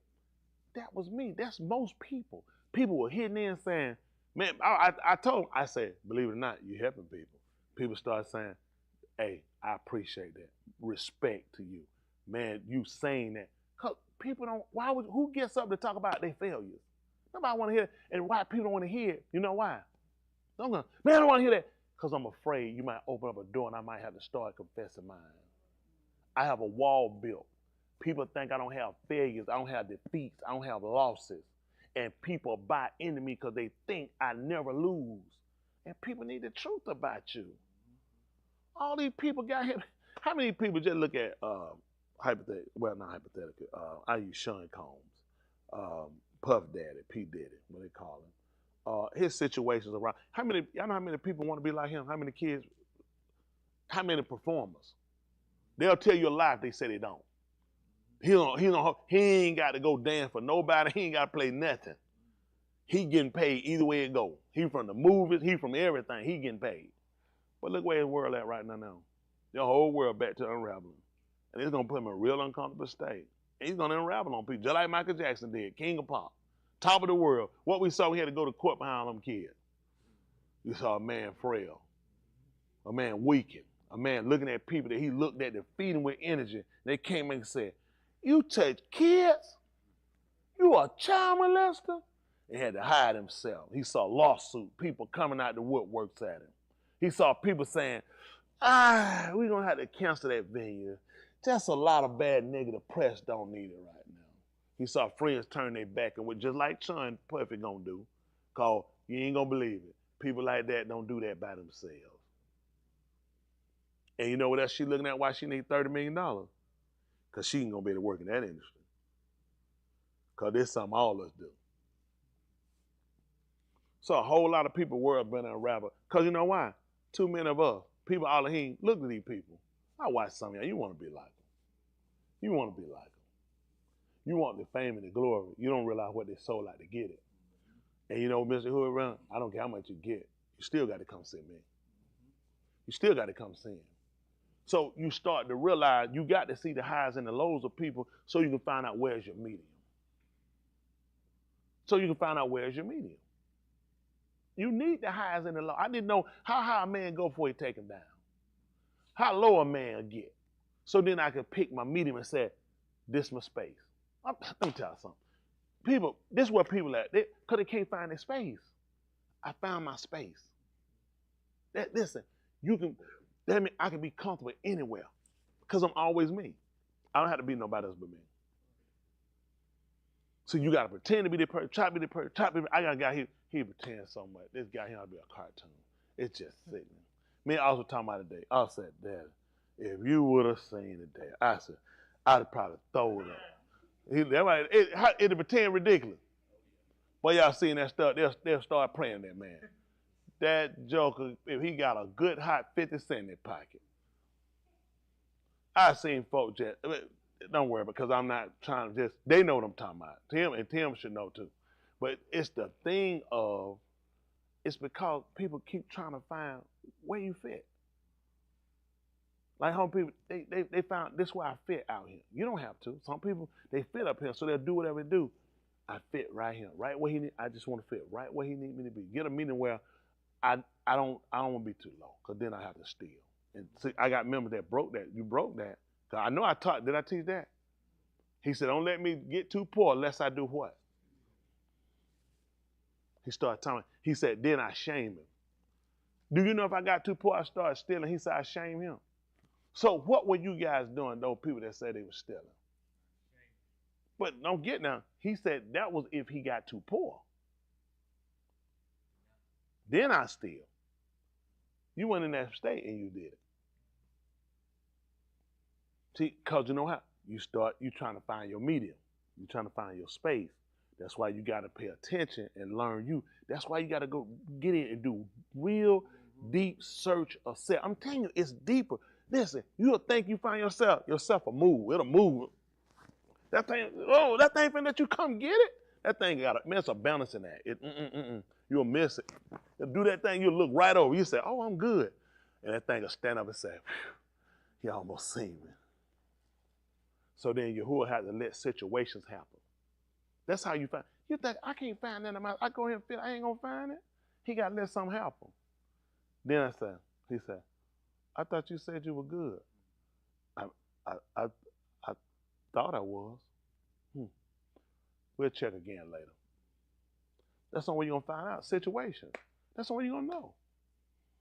That's the one going to let you know. Situation going to let you. You going to say it. What you think you going to say? Huh? Who in here say? Somebody crazy. Somebody say, hold on. Somebody say, Satan the one defied Elohim. Satan the one fought against him. And my question, we'll never see ourselves in certain states. Even our bad ain't bad. Come on. Who in here, to be honest, is some people worse than you? See that? We'll never see ourselves not bad. Come on. It's always bad with a reasoning. It's bad with how I growed up. You don't know what I saw. You don't know what went on in the home. See, it's always with an explanation. Then there are people who had the same similar lifestyle growing up, they never did what we did. So how does that work? Did your situation really play a part of it, or did you? It doesn't make any sense to y'all to help y'all out tonight. Because I'm really wanting us to get this right. You can't stay wrong for so long till it wind up coming your demise. And you really need to sit around and think and be honest with yourself. What does hinder you?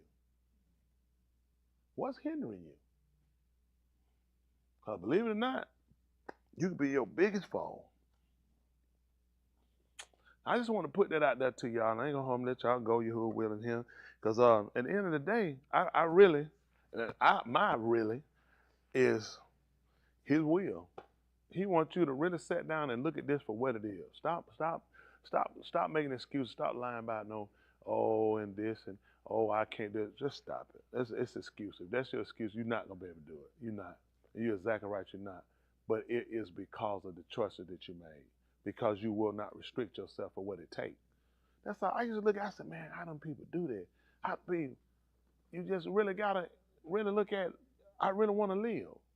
I don't want to be put in no situation of, just die your life. I don't want to do that. I don't want to do that. I want to be right whatever situation, however he see fit to come and get me, to remove me, and I don't get to pick the state of how I'm gonna leave. It could be a terrible car crash where I lay in there, they can't get me out. It could be burning house. It could be gunshot. It could be a stab. It could be a heart. It could be choking. It could be whatever it is. I don't get to choose it, but I just gotta have confidence in it. And a lot of people, because we don't know, that keeps us, and that's another fear. Well, how I'm gonna die? When I'm gonna die?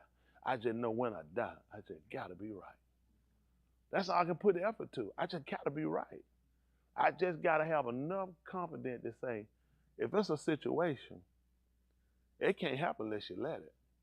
And I gotta have a confidence. It is bad when I've seen him bring me out, bring me through it, and get him now, and I dare to question what he's doing. It's an insult to him. Anybody ever been through anything? I'm talking about been through something like it seemed like this was the end. Seemed like it was. Anybody been through something? They know how they were gonna get out. They couldn't see. They couldn't even fathom how to get out. This is it. Because if I can't see how to get out of it, this is it. And you came out. Anybody? You don't have the right. You ain't got the right to open your mouth to question a man about nothing you going through. You ain't got the right. You be a fool. You talking about the experience? You need experience? What was that? What was the purpose of putting us in a situation? Had anybody been in something you didn't know how you gonna get over it? And you got over it. You ain't got the right. You ain't got the right. The person who ought to be questioning somebody ain't never been through something.